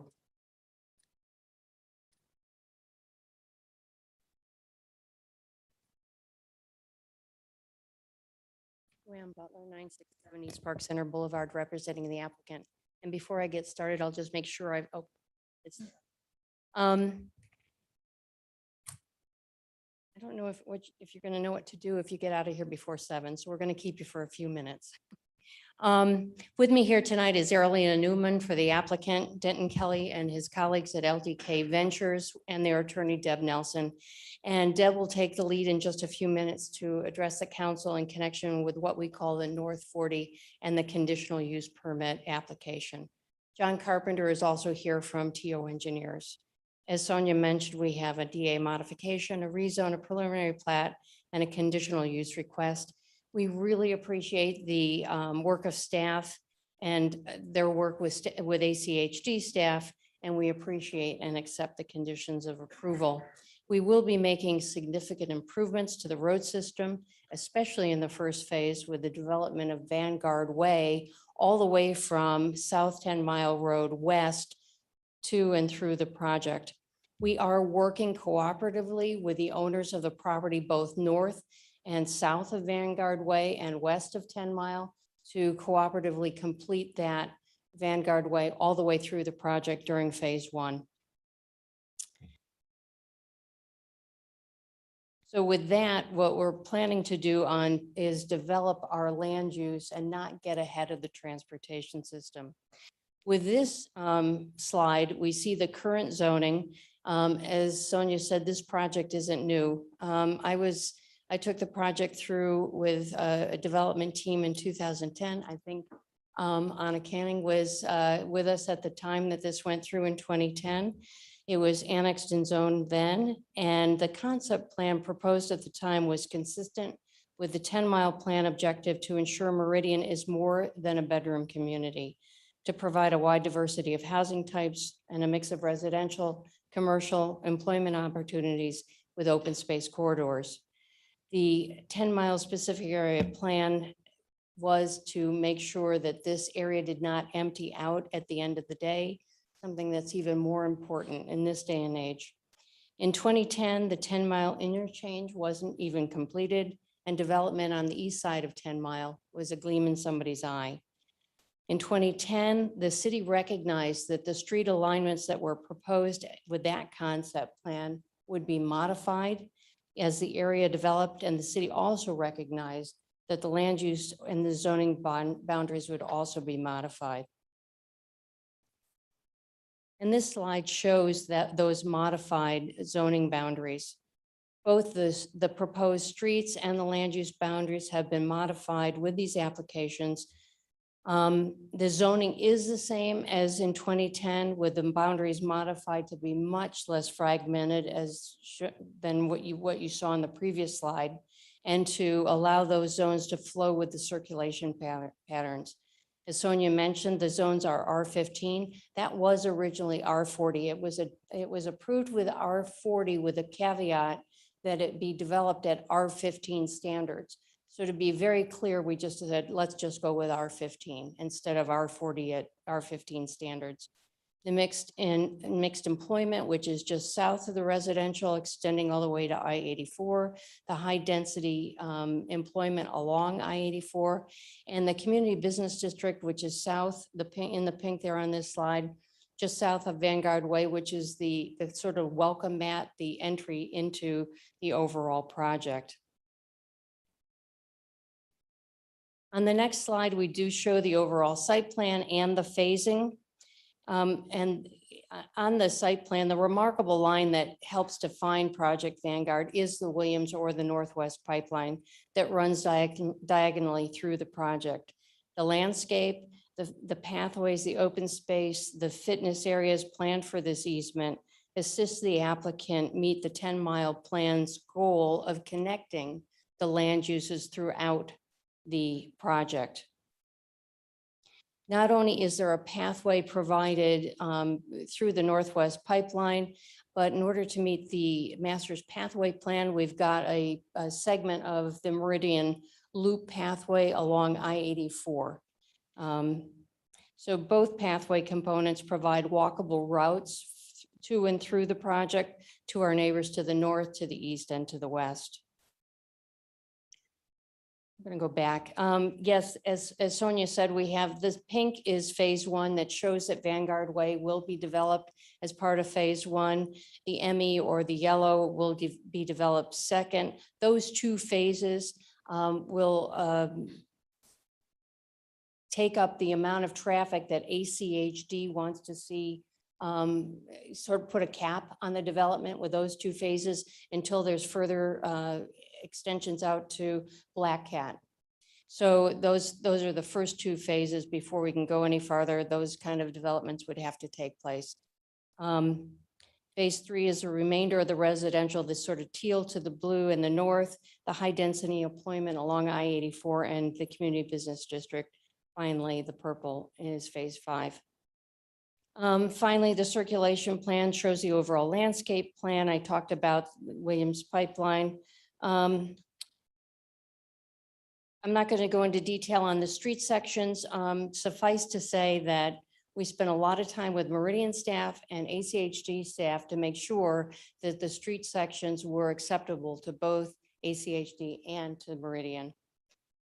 And so slides 7 through 10, I'm going to let the council go through so I can leave Deb enough time to go over the conditional use permit. But these next several slides give you some kind of bullet points of what is proposed for those areas. And with that, I'll turn the podium over to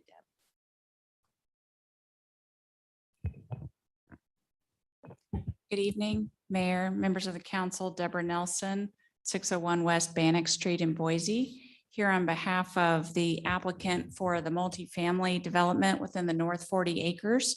Vanguard Crossing is a multifamily residential community that's within the larger mixed-use development that Joanne and Sonia walked through. It includes a variety of housing types with 336 flats and townhome style multifamily homes with 1, 2, and 3 bedrooms, and 216 garden style apartments with 1 and 2 bedrooms. The community has significant open space and 18 plus amenities where, as Sonia noted, only 4 are required.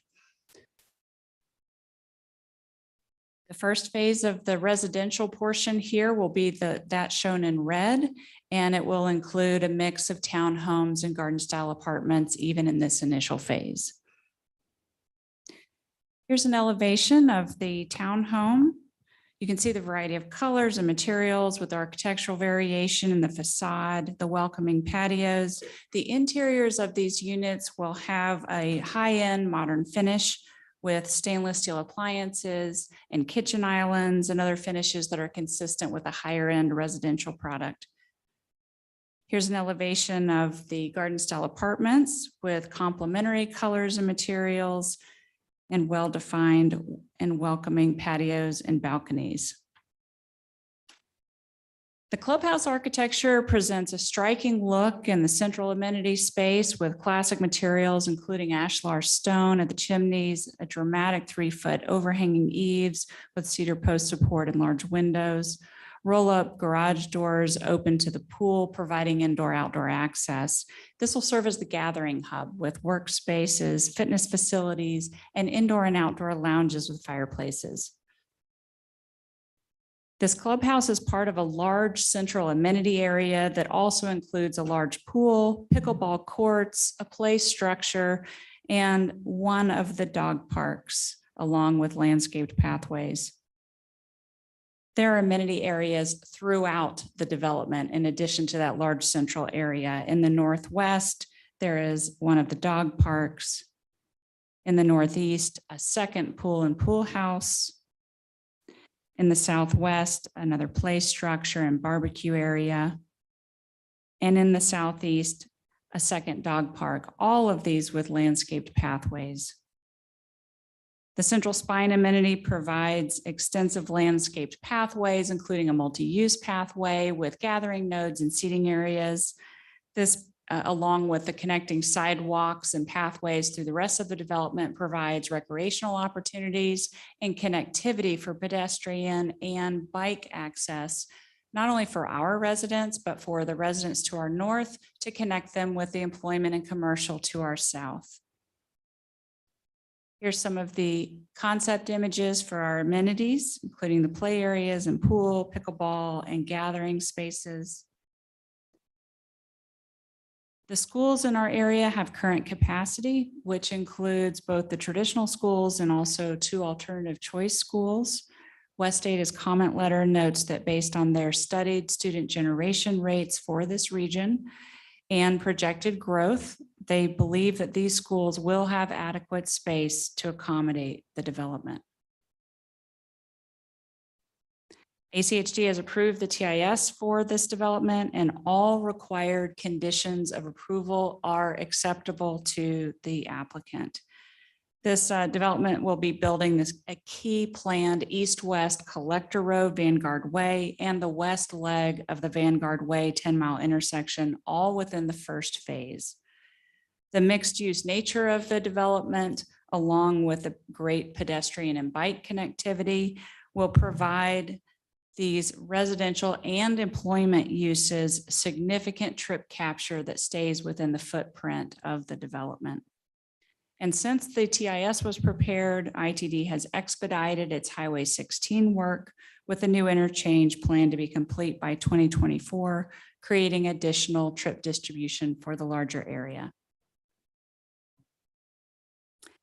As was noted, ACHD did recommend a phasing plan that we proceed in phases until there are additional road connections to surrounding properties to better distribute trips. The initial phase of the development that falls within ACHD's threshold of 3,000 trips per day for a single access on Vanguard Way will include the areas that are crosshatched here, the red portion of the multifamily with 366 units, and all of the mixed employment zone to its south. They will both proceed within the initial phase that are part of the initial cap from ACHD. Subsequent phases cannot proceed until there is additional access and there's an additional traffic study. Importantly, the development applications that are before you tonight have significantly less trip generation than the development that is already approved with the annexation, zoning, and development agreement on the property now. That's because there's been a reduction in residential units and a change in the mix of non-residential here. And so it will be less than half of the overall trips and the overall AM and PM peak hour impacts on surrounding roadways. As Sonia described, we are asking for 2 changes to design standards in your 10-mile plan. The community is designed in line with the 10-mile plan, except for these 2 exceptions that we request. First, we ask for flexibility in the roof pitch for certain architectural features. As Sonia noted, the 10-mile plan proposes a general guideline that recommends a roof pitch range within 412 to 1212. All of our residential building primary roofs fall within that, but we have exceptions for our amenity buildings, which include the clubhouse and 2 smaller buildings that have a lower roof pitch of 212. This is very intentional. This is an architectural style, modern interpretation of the shed roof style that you see on farmhouses in the area that include a lower roof pitch. It's also intentional to create a gathering space that differentiates from the surrounding residential structures. The townhome garage roof also has a similar lower pitch in a proportional style, and it serves an added function that it allows on the rear facade the window sills to be lower and therefore for the windows to be larger. And you can really see that illustrated in the bottom right photo there where the arrow is, that you can see that by having that roof not slant up so much, you're able to have those windows there. Second change, we ask that you not require our front entries that face public roads to be elevated 18 to 24 inches. This requirement would prevent fair housing and ADA compliant access to the front entry of our townhomes. The 10-mile plan does have other components that we comply with in this design, specifically to promote the human scale of the main facades and, quote, usable entries. We understand that the value of this architectural stoop is to accentuate the entrance. And so we propose to do that through architectural design features rather than by limiting accessibility. We do that by framing this entry area with adjacent patio, railing, and balconies. With that, I'll stand for any questions you may have. Thank you, Deb. Council, any questions for the applicant? Mr. Mayor, Council Administrator. a couple questions, maybe more detailed questions, just things that popped out at me. I was curious back in 2010, what the purpose of the amphitheater was. Was that meant to serve like a civic purpose for the whole community, or was that intended for the businesses? Just some context on that. Mr. Mayor, Councilmember Strader, I'm gonna let Joanne answer that. She was involved in the original entitlements on the property.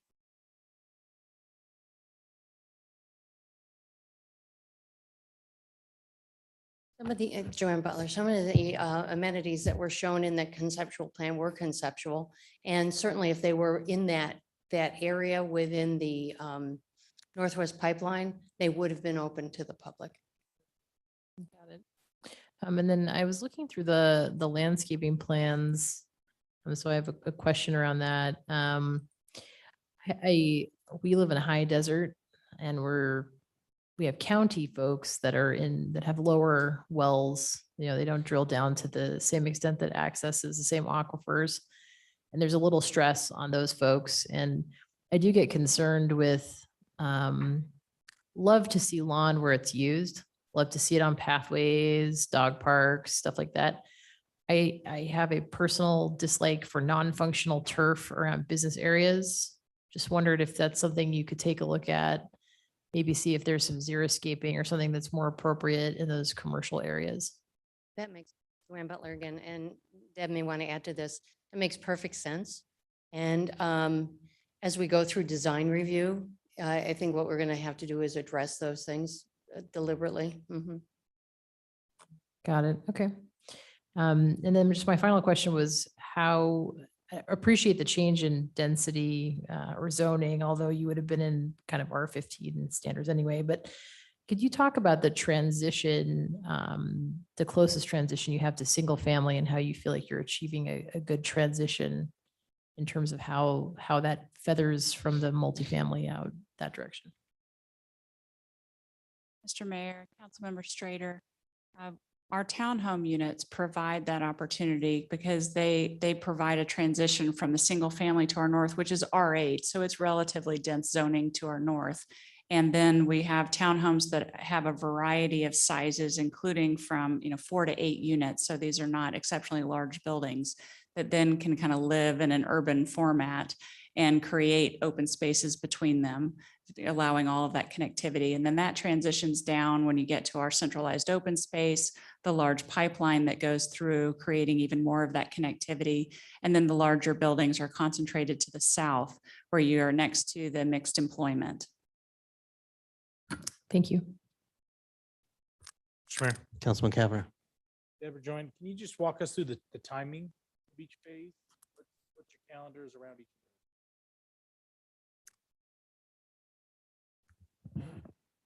Mr. Mayor, Councilmember Cavanagh, we can at least talk to the initial phase, which is, it's always hard to predict what happens in the market in the future. But for the initial phase where we've got what's crosshatched here for the 366 multifamily units, as well as all of the ME, our expectation is that that would generally build out with in the 2024 area, at least the multifamily.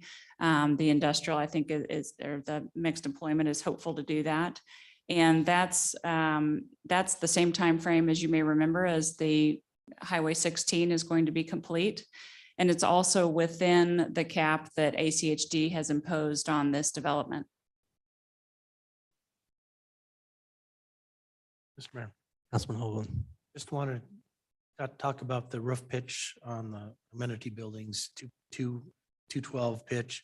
We're not resort areas like McCall or Sun Valley. We don't pay attention to snow loads quite as much, but yet we know what was it, 2017 when we had Snowmageddon, we had an awful lot of snow. I'm assuming there's going to be consideration for events like that, even though I don't think we require, like I said, some of our resort areas do for snow load. So can you speak to that issue on how that'll be designed to withstand an extreme event? Mr. Mayor, Councilmember Hoagland, I'm sure the architects could jump in if they've got more specifics on this, but I can assure you that they will be planning for that event. I think that, Denton can answer. Denton Kelly, Managing Principal, owner of LDK Ventures with the developer. Thank you for having me tonight. To answer that question, I mean, obviously it would be zoned to code, minimum, kind of the code min, and then also taking in consideration, kind of the outlier events like you had in 2017. But we're the last people in the world that want to have an issue with our structure, but we're long-term owners. We tend to build known forever. So I can assure you it'll be built in a structurally integrity that would withstand any kind of event like that. So. Yep.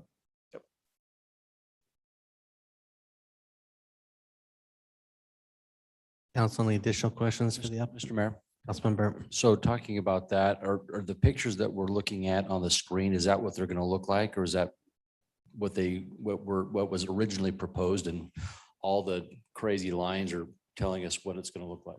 Yeah, those are just diagrammatic lines kind of pointing out things, but the overall color, look, feel, materiality will stay the same for the most part through design review. I'm sure there'll be some modifications that would happen through design review, but this is the design intent that you see in front of you, minus the diagrammatic lines, of course. All right, I get that.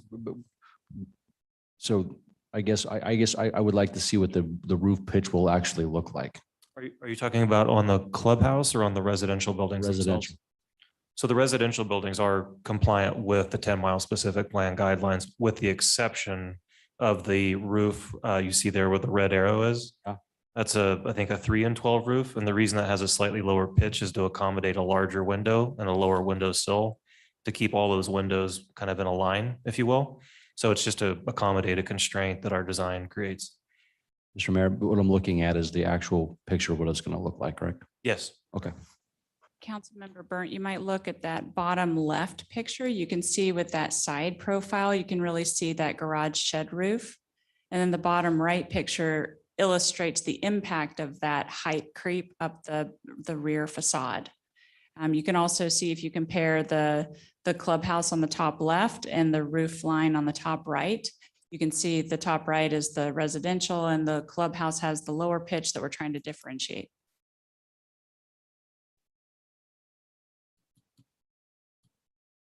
Council, any additional questions for the applicant?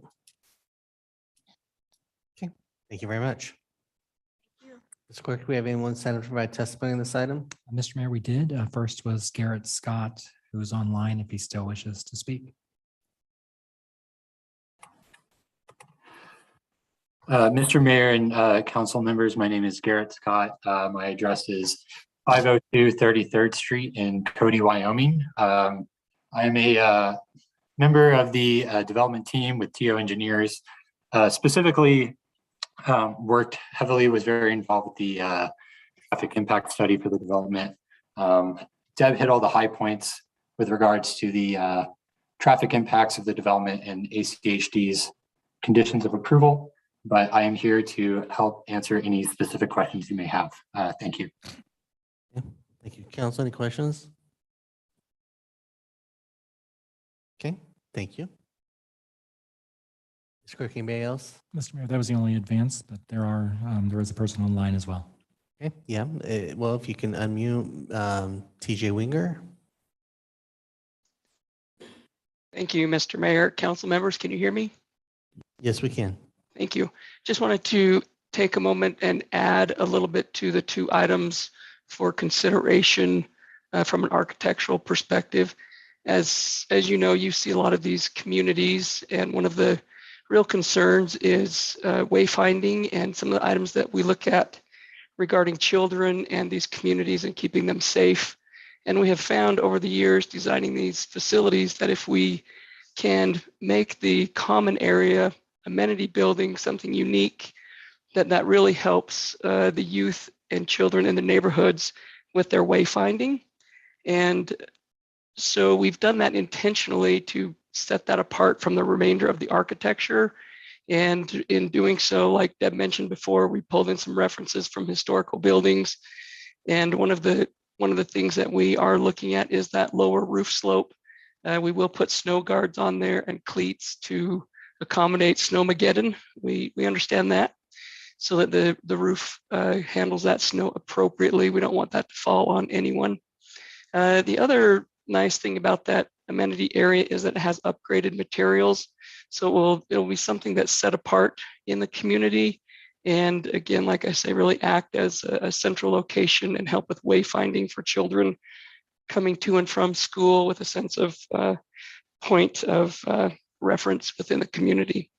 On the back buildings where that red arrow is on the lower right-hand corner, those units have bedrooms up there. And so we're trying really hard to accommodate a second means of egress out of those rooms without overcomplicating and making just kind of a weird roof design that accommodates windows that need to be a certain size for ADA. So that small area of the building does have a lower roof slope there.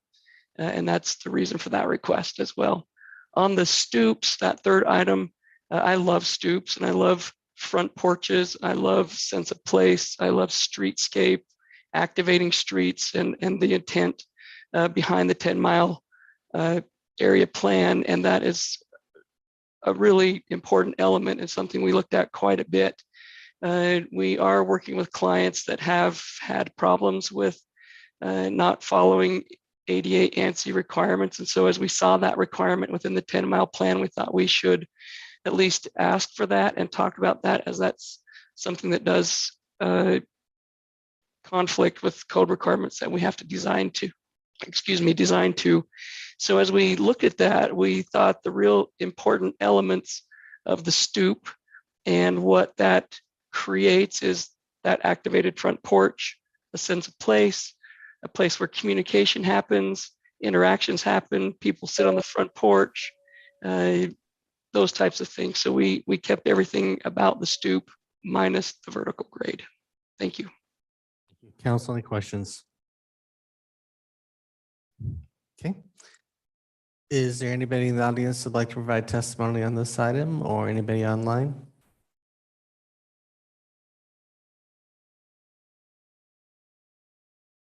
Okay, then when the applicant like to close.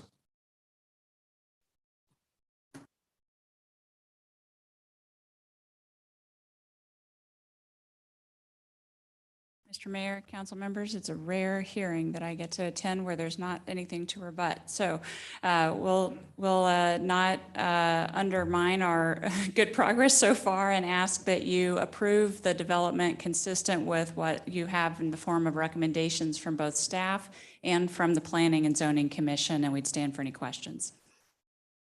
Thank you. Council, questions? Mr. Mayor, Councilman Borton. Deb, can you put up two important slides that you had shown? I'd like to see again real quick. One was this one, bingo. You knew where I was headed. That's a really important factor on this application. So thank you for that. The other one was the map which depicted the caps on units until there's an additional access. Bingo.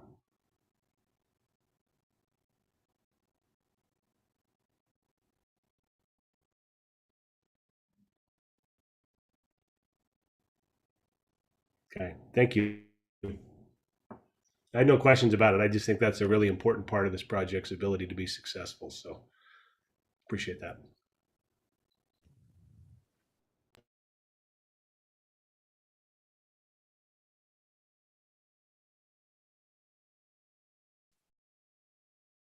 I don't know if I should tell you to sit down or not, because if they talk, they're going to probably talk to you. Standing. Mr. Mayor, Councilman Cavanagh. happy to break the silence. Appreciate you and your team's work on this project. One of those scenarios that there's an annexation. I don't quite know if I'd been sold. We've got a lot of development that's going on in that part of town, and I'm worried about the impacts on 10 Mile, as I know you all are.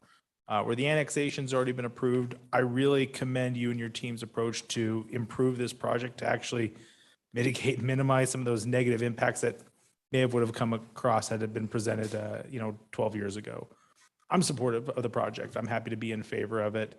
The timeline of it gives me good reassurance that once this gets built out to its full amazing capacity, that the roadways will be able to handle it. I question a little bit the data around the schools, but I feel that by the time that this really starts to come online, that we'll have some better solutions related to schools. So appreciate you and your team's good work. I'm happy to be in favor.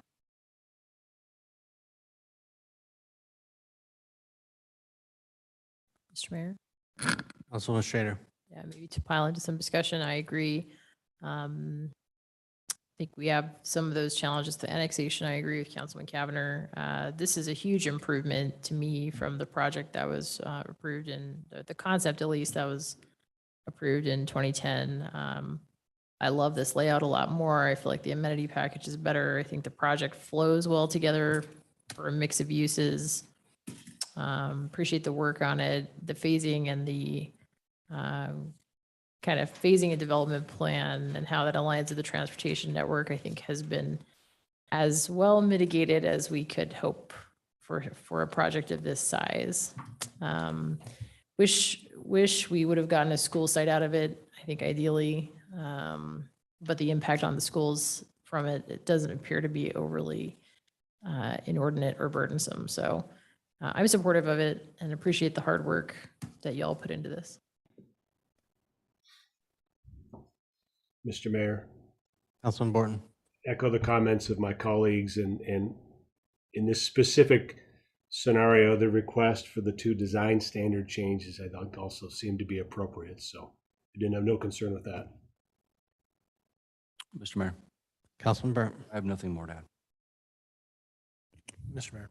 Councilman Hoagland. The only thing I can add to the comments is I appreciate the amenity distribution. I think you did a good job of working those amenities in all the various areas, because it is, 40-acre site, big complex eventually, and that helps to have a place for everybody. They can just go out and have some space. So much appreciated for that. So,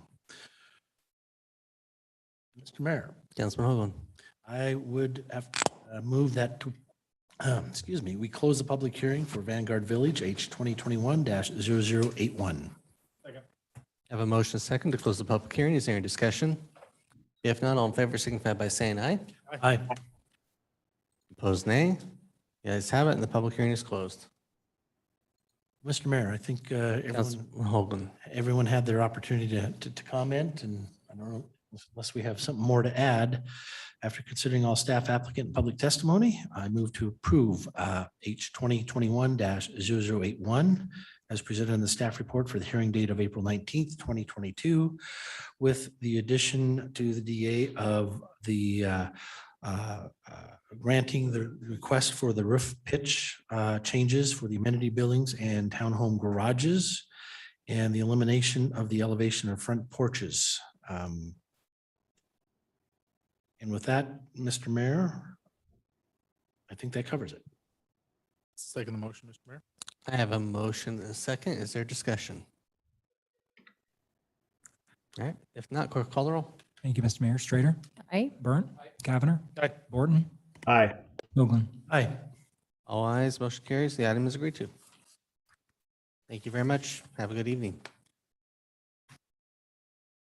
So with that, we'll move on to item 9, which is ordinance number 22-1975. Thank you, Mr. Mayor. It's an ordinance related to the ACH. Wait, I'll ask the clerk to read this ordinance by title. My apologies, Mr. Mayor. It's an ordinance related to ACHD Maintenance Facility H 2021-0029 for annexation of a parcel of land in the southeast 1/4 of Section 34, Township 4 North, Range 1 West, Ada County, Idaho, and being more particularly described in Attachment A and annexing certain lands and territories situated in Ada County, Idaho, and adjacent contiguous to the corporate limits of the city of Meridian as requested by the city of Meridian. Establishing and determining the land use zoning classification of 30.27 acres of land from RUT to IL Light Industrial Zoning District in the Meridian City Code. Providing that copies of this ordinance shall be filed with the Ada County Assessor, the Ada County Recorder, and the Idaho State Tax Commission as required by law, and providing for a summary of the ordinance and providing for a waiver of the reading rules and providing an effective date. Thank you. Council, you've heard this ordinance read by title. Is there anybody that would like it read in its entirety? Mr. Mayor. Councilman Cavanagh. Ordinance number 22-1975 with suspension of rules. Second. I have a motion and a second to approve ordinance number 22-1975 under suspension of the rules. Is there any discussion? If not, clerk call the roll. Thank you, Mr. Mayor. Strater, Aye. Burnt, Cavanagh, Aye. Borton, Aye. Hoagland. Aye. All ayes, motion carries. The ordinance is agreed to. Next item up is item 10, which is ordinance number 22-1976. Ask the clerk to read this ordinance by title. Thank you, Mr. Mayor. It's an ordinance related to Moberly Rezone H 2021-0089 for a rezone of a portion in the northwest 1/4 of the southeast 1/4 of Section 12, Township 3 North, Range 1 West, Boise, Meridian, Ada County, Idaho. Establishing and determining the land use zoning classification of 0.159 acres of land from Light Industrial Zoning District to Old Town Zoning District in the Meridian City Code. Providing that copies of this ordinance shall be filed with the Ada County Assessor, the Ada County Recorder, and the Idaho State Tax Commission as required by law, and providing an effective date. Thank you. Council, you've heard this ordinance read by title. Is anybody like it's read in its entirety? Mr. Mayor. Councilman Cavanagh. I move we approve ordinance number 22-1976 with suspension of rules. Second the motion. I have a motion and a second to approve ordinance number 22-1976 under suspension of the rules. Is there any discussion? If not, clerk call the roll. Thank you, Mr. Mayor. Strater, Aye. Burnt, Cavanagh, Aye. Borton, Aye. Hoagland. Aye. All ayes, motion carries. The item is agreed to. Council, anything under future meeting topics or a motion to adjourn? Mr. Mayor, Councilman Hoagland. I move we adjourn. Have a motion to adjourn. All in favor, signify by saying aye. Aye. Aye. Aye. Opposed, nay. The ayes have it. We are adjourned.